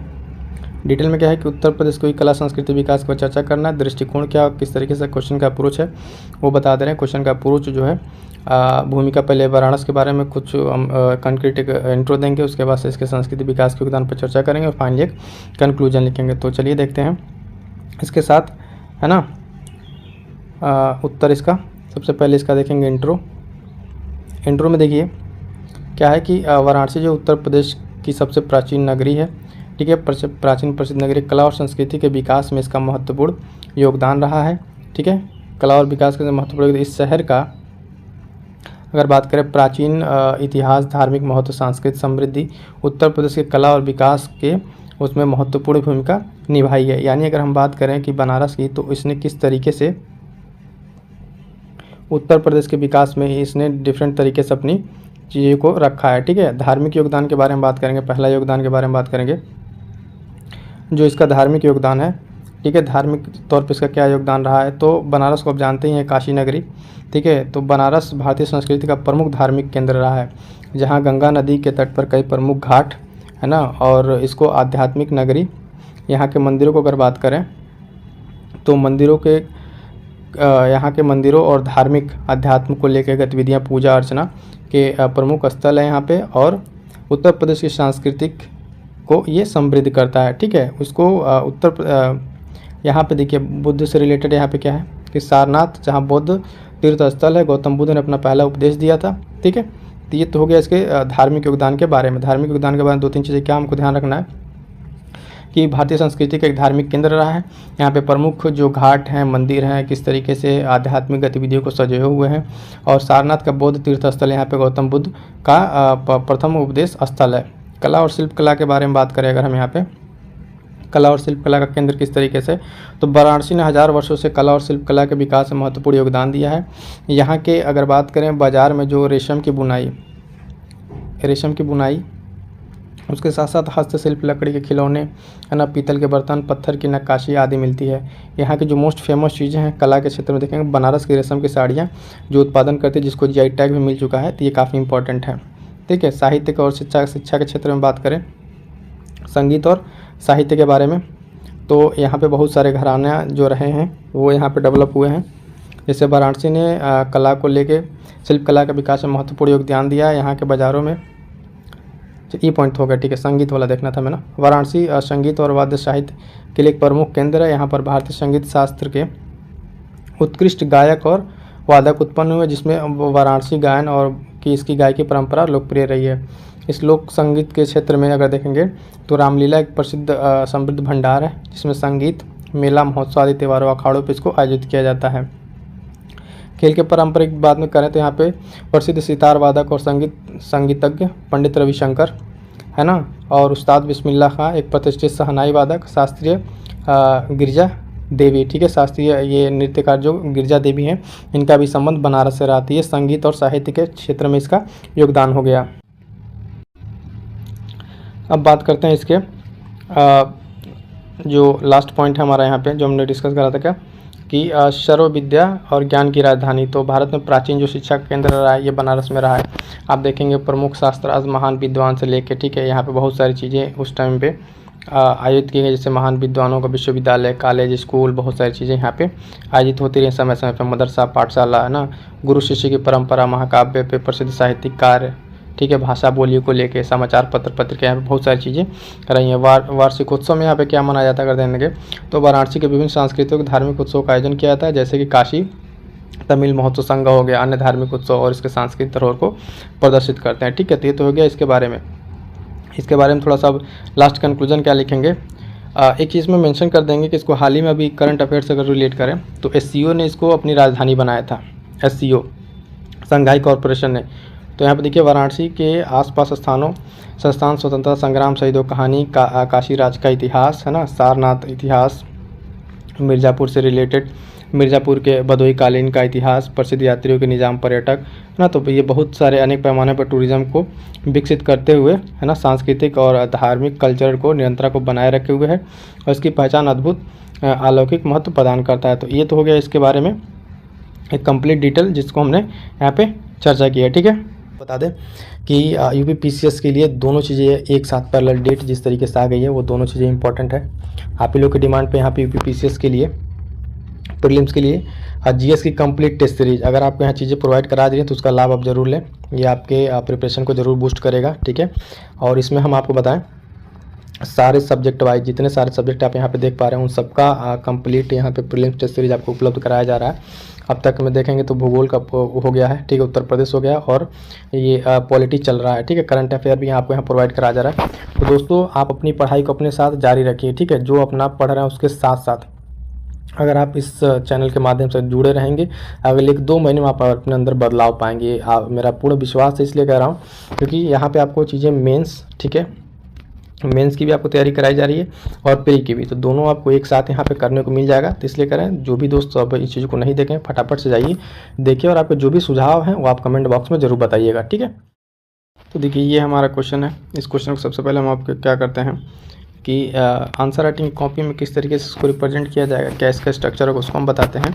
देन इसके बाद से क्वेश्चन को डिटेल में डिस्कस करते हैं। तो क्वेश्चन आज का हमारा डे 4 का क्या है कि जैन धर्म के विकास में, ठीक है, जैन धर्म के विकास में उत्तर प्रदेश का क्या योगदान रहा है, इस पर चर्चा करना है। तो सबसे पहले तो पता इसका दृष्टिकोण क्या होगा, मतलब हम इसका अप्रोच क्या होगा, किस तरीके से इस क्वेश्चन को हम लोग हैंडल करेंगे। तो उसमें सबसे पहले देखिए कि भूमिका लिखेंगे, जैन धर्म के बारे में थोड़ा सा बताएंगे। उसके बाद उत्तर प्रदेश में मुख्य जैन धर्म के स्थल कौन कौन से उनका उल्लेख करते हुए उसको हम लोग एक कंक्लूजन पे पहुंचेंगे क्वेश्चन के। ठीक है, ये क्वेश्चन जो आपका है 8 मार्क्स का है, क्वेश्चन जो आपका है 8 मार्क्स का है, 2 पेज में लिखना है लगभग 125 शब्द में। और एक के साथ साथ एक चीज़ बता दें नया कि यहाँ पे इसी तरीके से सेम क्वेश्चन एक बन जाएगा यहाँ पे बौद्ध धर्म से लेके। ठीक है, तो इसको आप लोग खुद से प्रैक्टिस कीजिएगा, और प्रैक्टिस करके लिखने के बाद से अगर आप लोग जहाँ तो टेलीग्राम पे सेंड कर सकते हैं। जो लोग नहीं जुड़े हैं लिंक डिस्क्रिप्शन है, वहाँ से जुड़ जाइए। टेलीग्राम पर आपको इसको क्वेश्चन को लिख के आप भेज सकते हैं। तो ये भी क्वेश्चन किस तरीके से होगा, क्वेश्चन होगा कि बौद्ध धर्म के प्रचार प्रसार में उत्तर प्रदेश की क्या भूमिका रही है, डिस्कस कीजिए। ये क्वेश्चन भी बन सकता है। ठीक है, अब आइए देखते हैं क्वेश्चंस के बारे में। कुछ इस तरीके से का आपका स्ट्रक्चर होगा क्वेश्चन का। ठीक है, स्ट्रक्चर में कि सबसे पहले तो उत्तर प्रदेश में जो जैन धर्म संबंधित स्थान है कौन कौन से हैं, पहले स्थल के बारे में बात करेंगे, अयोध्या के बारे में। ठीक है, अयोध्या एक प्राचीन नगरी है, इसके बारे में हम लोग पहले से डिस्कस कर रखा है कि किस तरीके से अयोध्या विभिन्न धर्मों को लेके और प्राचीन भारत की संस्कृति को सजे हुए हैं। यहाँ पे आपको मिलेंगे ऋषभनाथ से रिलेटेड चीज़ें। ठीक है, काशी वाराणसी की बात करें तो तीर्थंकर पार्श्वनाथ से रिलेटेड है। एक जगह है यहाँ पे उत्तर प्रदेश में श्रावस्ती। ठीक है, यहाँ पे सांभवनाथ और महावीर से रिलेटेड चीज़ें हैं। उसके बाद से बात करेंगे कौशाम्बी की। कौशाम्बी में क्या है, प्रभास गिरी है। ठीक है, कौशाम्बी में क्या है, प्रभास गिरी है। तो ये जगह दोनों जैनिज्म बुद्धिज्म दोनों के लिए इक्वली इंपॉर्टेंस रखता है। उसके बाद से एक जगह है देवगढ़। देवगढ़ में शांतिनाथ मंदिर है, इसके बारे में डिस्कस करेंगे। तो ये क्या होगा दोस्तों, ये हो गया आपका कंप्लीट आज के क्वेश्चंस का एक स्ट्रक्चर। अब देखिए, जब कभी आपको एग्जाम में टाइम भी ना रहे ना, तो आप इस तरीके, जब इन द केस की आपको टाइम कम पड़ रहा है, नहीं डिटेल लिख पा रहे हैं, फिर भी जब आप इस तरीके की स्ट्रक्चरिंग कर देंगे तो उस पर आपको नंबर कुछ ना कुछ मिल ही जाएंगे। तो बेहतर होगा कि क्वेश्चन को छोड़ने से अच्छा है कि आप इस तरीके से अटैम्प्ट करें। और आई होप सो कि इतने पिछले दिनों कुछ दिनों से जो लोग लगातार जुड़े हुए हैं वो इस आंसर राइटिंग सेशन से इतना समझ गए किस तरीके से क्वेश्चन को फ्रेम करना है। और जहाँ जहाँ पे कभी आपको बात करें मैप की ज़रूरत हो, ठीक है, मैप की ज़रूरत हो तो हम आपको बता चुके हैं कि मैप आपको कैसे बनाना है। ठीक है, आप मैप बना के भी यहाँ पे लोकेट कर सकते हैं किसको, उत्तर प्रदेश को। ठीक है, तो आप ऐसे मैप बनाएंगे और इस तरीके से इसको बॉक्स में करेंगे। ज़्यादा बड़ा नहीं, जगह भरने के लिए नहीं, एक छोटे से जगह में बनाइए और बना के इस पर जो भी जगह है उसको आप लोकेट करना चाहें तो लोकेट कर सकते हैं। ठीक है, अब चलिए देखते हैं क्वेश्चन को डिटेल में। देखिए क्वेश्चन को, ठीक है, वही यहाँ पे दृष्टिकोण उसके बारे में बात की गई कि भूमिका देना है, स्थलों के बारे में, फिर निष्कर्ष देना है। सबसे पहले इंट्रो देखते हैं। इंट्रो में क्या होगा कि देखिए, इंट्रो कंक्रीट होना चाहिए और 25 से 30 शब्दों का होना चाहिए। तो इसमें है क्या इंट्रो में कि जैन धर्म एक प्राचीन धर्म है, ठीक है, जो भारतीय सभ्यता का महत्वपूर्ण हिस्सा है। इस धर्म की मूल शिक्षाओं और अद्वितीय तत्वों के माध्यम से जैन धर्म, ठीक है, जैन धर्म साधारण जीवन के संबंध में नैतिकता, अहिंसा, समरसता, संयम और अन्य मूल्यों पर विश्वास करता है। यानी देखिए यहाँ पे क्या बताया जा रहा है कि जैन धर्म एक प्राचीन धर्म है। ठीक है, अगर आपका डेट मेंशन करना चाहे तो मेंशन कर दे किस शताब्दी में ये स्टार्ट हुआ था। ठीक है, और ये भारतीय सभ्यता का महत्वपूर्ण हिस्सा रहा है। ठीक है, जिसकी धर्म कि मूल शिक्षाओं से यहाँ पे सर्वसार्वजनिक जो जीवन है उसमें नैतिकता, अहिंसा, समरसता और इस तरह के गुणों को के मूल्यों पर लोग विश्वास करते हैं। ठीक है, अब जैन धर्म से संबंधित कौन कौन से स्थल है यहाँ पे उत्तर प्रदेश में संबंधित स्थान? तो पहला स्थान हम बताया था आपको अयोध्या के बारे में। अब अयोध्या के बारे में थोड़ा सा डिटेल में देखिए क्या क्या है अयोध्या के बारे में स्पेशल। तो अयोध्या के बारे में जो सबसे पहला चीज़ है पॉइंट वो ये है कि जैन धर्म के संस्थापक और पहले तीर्थंकर ऋषभनाथ, ठीक है, जो ऋषभनाथ है जिन्हें आदिनाथ के नाम से भी जाना जाता है, उनका यहाँ पे जन्म स्थान रहा है। ठीक है, जन्मस्थली रहा है, अयोध्या में उनका जन्म रहा है। ठीक है, जन्मस्थली। दूसरे नंबर बात करें कि अयोध्या जो है अन्य कितने तीर्थंकरों से रिलेटेड रहा है? तो अजितनाथ, अभिनंदननाथ, सुमतिनाथ और अनंतनाथ, ये क्रमशः दूसरे, पांचवें और चौथे तीर्थंकर रहे हैं। तो अगर इन लोगों का मेंशन नहीं भी करते तो भी काम चल जाएगा, लेकिन पहले तीर्थंकर ये ऋषभनाथ के बारे में आप मेंशन करेंगे अयोध्या से रिलेटेड। ठीक है, दूसरा पॉइंट हम देखेंगे वाराणसी के बारे में। वाराणसी में क्या स्पेशल है? वाराणसी में देखिए बताया था आपको 23वें तीर्थंकर पार्श्वनाथ का जन्मस्थल है। ठीक है, जो 872 ईसा पूर्व में हुआ था लगभग। और काशी 3 और तीर्थंकरों का जन्म स्थान है जिसमें पार्श्वनाथ, ठीक है, श्रेयसनाथ और क्रमशः ये 7वें और 11वें तीर्थंकर रहे हैं। ठीक है, बात करेंगे श्रावस्ती के बारे में दोस्तों। तो श्रावस्ती में क्या क्या इंपॉर्टेंट रहा है? श्रावस्ती में थोड़ा सा ज़्यादा इंपॉर्टेंट पॉइंट्स हमारे पास देखेंगे कि जैन धर्म के तीसरे तीर्थंकर भगवान शंभवनाथ और 8वें तीर्थंकर भगवान चंद्र प्रभानाथ की जन्मस्थली रही है श्रावस्ती, है ना। और जैन धर्म कला में श्रावस्ती को चंद्रपुरी व चंद्रिकापुरी के नाम से जाना जाता है। ठीक, महावीर स्वामी ने भी यहाँ 1 वर्ष बिताए हैं, तो ये इंपॉर्टेंट हुआ था। महावीर स्वामी से भी रिलेटेड यहाँ पे पॉइंट मिल जा रहा है आपको। भगवान शंभवनाथ के गर्भ, जन्म और तपो ज्ञान कल्याण जो भी चीज़ें हुई हैं वो यहीं पे संपन्न हुई। कहाँ पे? श्रावस्ती में। तो श्रावस्ती यहाँ पे क्या होता है? ज़्यादा इंपॉर्टेंट हो जाता है। अगला पॉइंट देखेंगे देवगढ़ के बारे में। देवगढ़ क्या है कि यहाँ पे जैन धर्म का प्रभाव बड़े पैमाने पर उत्तर प्रदेश के बुंदेलखंड क्षेत्रों में देखा जा सकता है, जहाँ तक देवगढ़। ठीक है, देवगढ़ के बारे में क्या है? ये एक महत्वपूर्ण जैन तीर्थ स्थल है। ठीक, इस तरीके से यहाँ पर और क्या पॉइंट बनेगा कि इसमें किले में जैन मंदिरों का सबसे प्रसिद्ध जो मंदिर है वो शांतिनाथ का मंदिर है।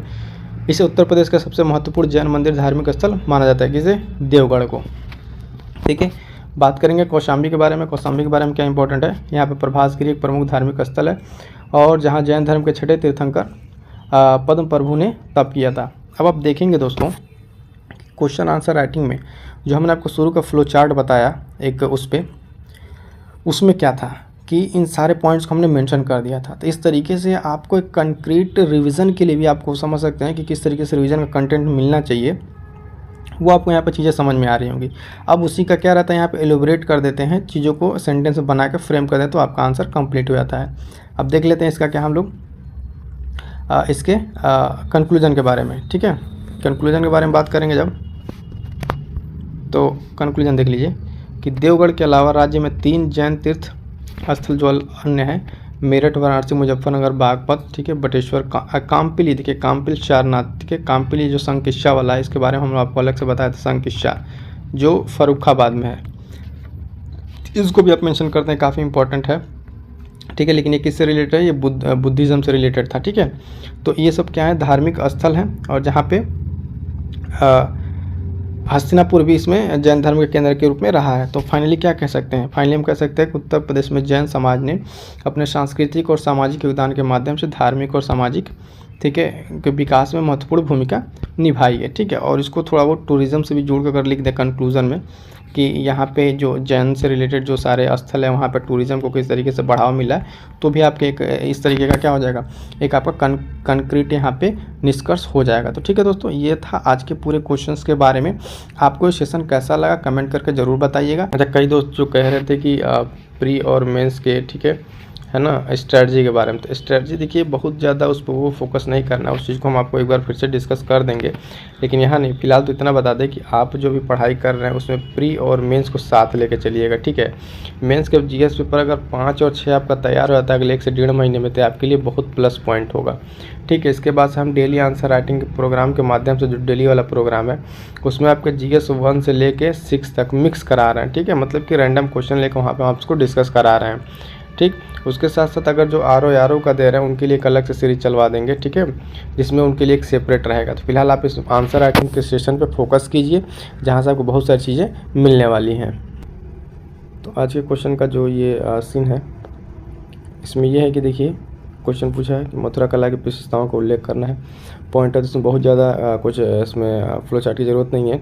सिंपल दृष्टिकोण वही रखना है कि आपको एक परिचय दे देना है, उसका विशेषता और निष्कर्ष। तो चलिए फटाफट से ये एक स्टैटिक पार्ट का है ना, इसको देखते हैं किस तरीके से हम लोग इसको आंसर को कंप्लीट करेंगे। कि मथुरा कला के जो कैरेक्टरिस्टिक उसको जानेंगे। दृष्टिकोण वही हमारा, इसमें एक परिचय, ठीक है, फिर उसकी विशेषताओं को, फिर इसमें यहाँ पे कंक्लूजन। तो चलिए फटाफट से देखते हैं इसके आंसर को, ठीक है। इसमें एक इंट्रो क्या है, इंट्रो के बारे में देखिए किस तरीके से, क्योंकि यूपी स्पेशल में पूछा गया है, ठीक है। क्वेश्चन जो है हमारा यूपी स्पेशल में पूछा गया है, तो हम यूपी को दर्शाते हुए अपनी इंट्रोडक्शन को शुरू करेंगे, ठीक है, परिचय जो भी होगा। अब देखिए इसमें किस तरीके से स्टार्ट किया गया है। सबसे पहले कि उत्तर प्रदेश में कला प्राचीन काल से ही फलते फूलते रहे हैं, जिनमें चित्रकला, मूर्तिकला और हस्तशिल्प के विभिन्न प्रकार के रूपों में वो लोकप्रिय रहे हैं, ठीक है, और ये सदियों से प्रचलित है। कुल मिलाकर अगर देखें, उत्तर प्रदेश सांस्कृतिक परंपराओं, मान्यताओं और कलात्मक अभिव्यक्तियों की एक जीवंत दस्तावेज है। यहाँ के लोगों की विविधता और एकता को दर्शाती है। जो यहाँ के लोग हैं उनकी विविधता, एकता को दर्शाती है कला।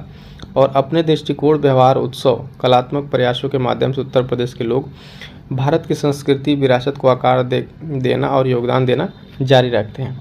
कुल मिलाकर इसमें इंट्रो में इस तरीके से बताया जा रहा है कि उत्तर प्रदेश जो है ना, विभिन्न तरह की जो भी कला हैं, है ना, जिसमें आप चित्रकला, मूर्तिकला, हस्तशिल्प कला, उन सब का एक ना कंपाइलेशन रहा है। कंपाइलेशन से कि उन सबको संजोए हुए हैं। प्राचीन की संस्कृतियों को अगर आप देखें, उनकी मान्यताओं को देखें, तो उत्तर प्रदेश आज भी विविधताओं से भरा पड़ा है, ठीक है।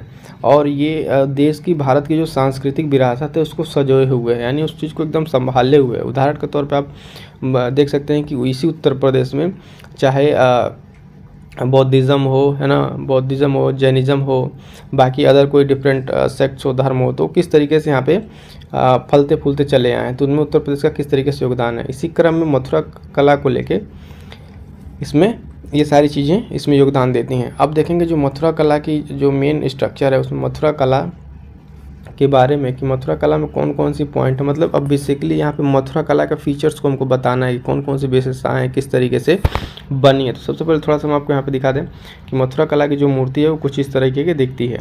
मथुरा कला की जो मूर्ति है आपको इस फॉर्म में देखिए कि बुद्ध का, ठीक है। इसी को थोड़ा सा एलोबरेट करके लिखना है कि जिससे किस तरीके से इस पर कपड़े हैं, है ना, बुद्ध का ये एलोंगेटेड ईयर और ये डॉटेड हेड नॉट, ठीक है, पीछे हॉलो स्ट्रक्चर, ये पीछे का है ना, ठीक है, किस स्माइलिंग मुद्रा में, इसी सारी को डिस्क्राइब कर देना है, ठीक। तो आइए देखते हैं वन बाय वन करके इसकी मथुरा कला शैली के पॉइंट्स को।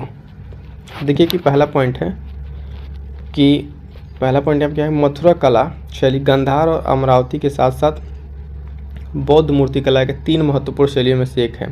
यह कुषाण काल के दौरान फला फूला और उस समय अपने चरम सीमा पर पहुंच गया। तो मथुरा कला जो शैली है कि ठीक उसी प्रकार जिस तरीके से गांधार शैली है, अमरावती शैली है ना, तो उसमें बुद्ध की मूर्ति कला जो तीनों बनी उसमें एक ये महत्वपूर्ण योगदान रखता है। कौन? मथुरा कला शैली। और इसका जो पीक टेन्योर रहा है, काल रहा है, कुषाण काल के दौरान रहा है, अपने पीक पे था।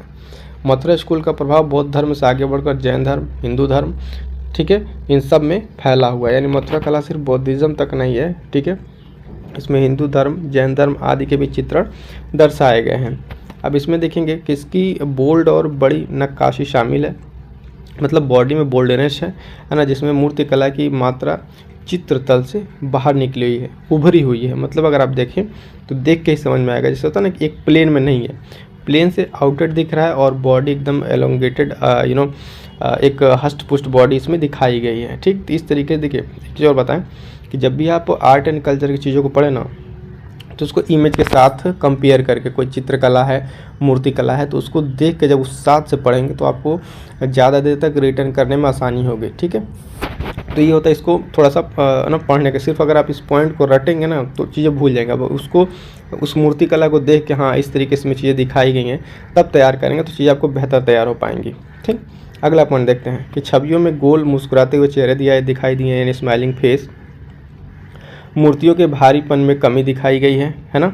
उसके साथ साथ क्या दिखाया गया है, देखेंगे कि कलाकारों ने विवरण पर बहुत ज़्यादा मूर्तियों के भारीपन में कमी दिखाई गई और कलाकारों ने विवरण पर बहुत ही ध्यान दिया है, यानी जो उनके ड्रेसेस हैं उन सब पे बहुत अच्छे से उसको डिज़ाइन किया गया है। आकृतियों प्रधानों को दृश्यमान बनाया गया है, जो यानी कपड़े हैं उसमें विजिबल है, जिसमें अगर देखेंगे बुद्ध, यक्ष, यक्षिणी, शैव, वैष्णव, ये इंपॉर्टेंट है, जो एग्जाम्पल यहाँ भी हाईलाइटेड है ये इंपॉर्टेंट है कि बुद्ध ठीक है, यक्ष, यक्षिणी की मूर्तियाँ, शैव, वैष्णव देवताओं के चित्र भी अंकित हैं किसमें, मथुरा शैली में।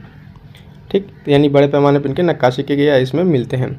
मथुरा शैली में मूर्ति निर्माण के लिए लाल धब्बे बलुआ पत्थर का प्रयोग किया गया। ये पॉइंट भी स्टार लगा के नोट कीजिएगा कि इसमें क्या नोट किया गया, लाल धब्बे बलुआ पत्थर का निर्माण। तथा देखेंगे समय के साथ दूसरी शताब्दी में क्या हुआ, यहाँ पे मूर्तियाँ अधिक कामुक, गोल मटोल और मांचल हो गई, यानी समय के साथ इसमें और निखार आया, आप कहें तो इसमें सुंदरता और बढ़ गई इसकी।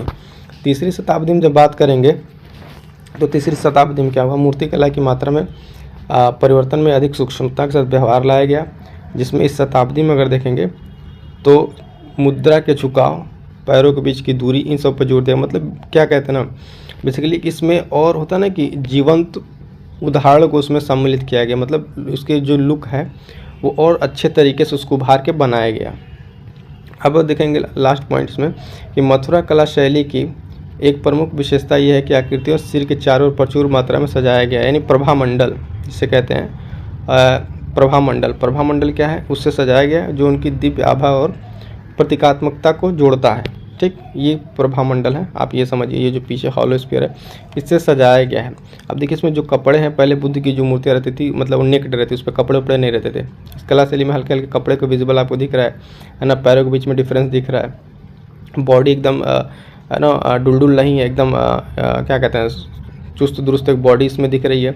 ये इनके हेड डॉटेड एलोंगेटेड हीयर होता है ना, कान का थोड़ा सा वो क्या कहते हैं लंबे कान है ना, इस तरीके से इस चीज़ को सजाया गया। तो ये सारे फीचर्स किस में है, मथुरा कला शैली का। आपको एक मोटा मोटी इसमें फटाफट से बताएं क्या कौन से पॉइंट पे आपको जो की पॉइंट है इसमें उसको ध्यान रखना है, की पॉइंट्स को। वो की पॉइंट आपको देखना है कि ये गांधार और अमरावती के साथ साथ बुद्ध मूर्ति कला के उदाहरण है। यहाँ पे कुषाण काल में इसका डेवलपमेंट हुआ है और इसमें जैन धर्म, हिंदू धर्म भी शामिल है। ठीक है, और इसमें बोल्ड और नक्काशी शामिल है, मतलब बॉडी का बहुत ही अच्छे तरीके से रिप्रेजेंटेशन, स्माइली फेस है। बुद्ध, यक्ष, यक्षिणी, शैव, वैष्णव धर्म के चित्रों को इसमें मेंशन किया गया है ना। और इसमें आगे चल के क्या किया गया, इसमें बारीकी से सूक्ष्मता पर भी ध्यान दिया गया है। ठीक, और पीछे एक प्रभामंडल है, यानी जो हॉलो चीज़ है उससे सजाया गया है। अब देखेंगे इसका लास्ट में हम इसका कंक्लूजन। तो कंक्लूजन में क्या है, वही 2 पॉइंट कंक्लूजन यहाँ पे छोटा सा है कि मथुरा शैली, ठीक है, मथुरा शैली के बारे में अगर हम बात करें तो मथुरा शैली उत्तर प्रदेश के सांस्कृतिक विकास का एक अनिवार्य हिस्सा बना हुआ है। प्राचीन भारतीय कलाकारों की कलात्मक उपलब्धियों का कौशल प्रमाण के रूप में खड़ा हुआ है। यानी आप अगर देखेंगे मथुरा कला शैली उत्तर प्रदेश में किस तरीके से सांस्कृतिक विरासत को सजोए हुए है ना। तो ये तो हो गया आपका एक कंक्रीट क्या हो गया यहाँ पे आपका कंक्लूजन। ठीक है, और इसके बाद से थोड़ा सा कल का क्वेश्चन हम आपको आज ही बता दे रहे हैं। कल का क्वेश्चन हमारा क्या रहेगा, अगर आप पढ़ के आना चाहें तो पढ़ कर आइएगा कि 1857 के स्वतंत्रता संग्राम में उत्तर प्रदेश की महिलाओं का क्या योगदान रहा है। कल इस क्वेश्चन को हम लोग डिटेल में देखेंगे। और उसके साथ साथ थोड़ा सा कई लोग कमेंट थे कि कल वाले क्वेश्चन का रिवीजन, तो यहाँ पर शॉर्ट रिकैप में कल वाले क्वेश्चन का आपको एक बार सिर्फ आउटलाइन का रिवीजन करा दे रहे हैं। तो कल जो हमने क्वेश्चन नंबर 4 डिस्कस किया था उसमें था जैन धर्म के विकास में उत्तर प्रदेश के योगदान पे।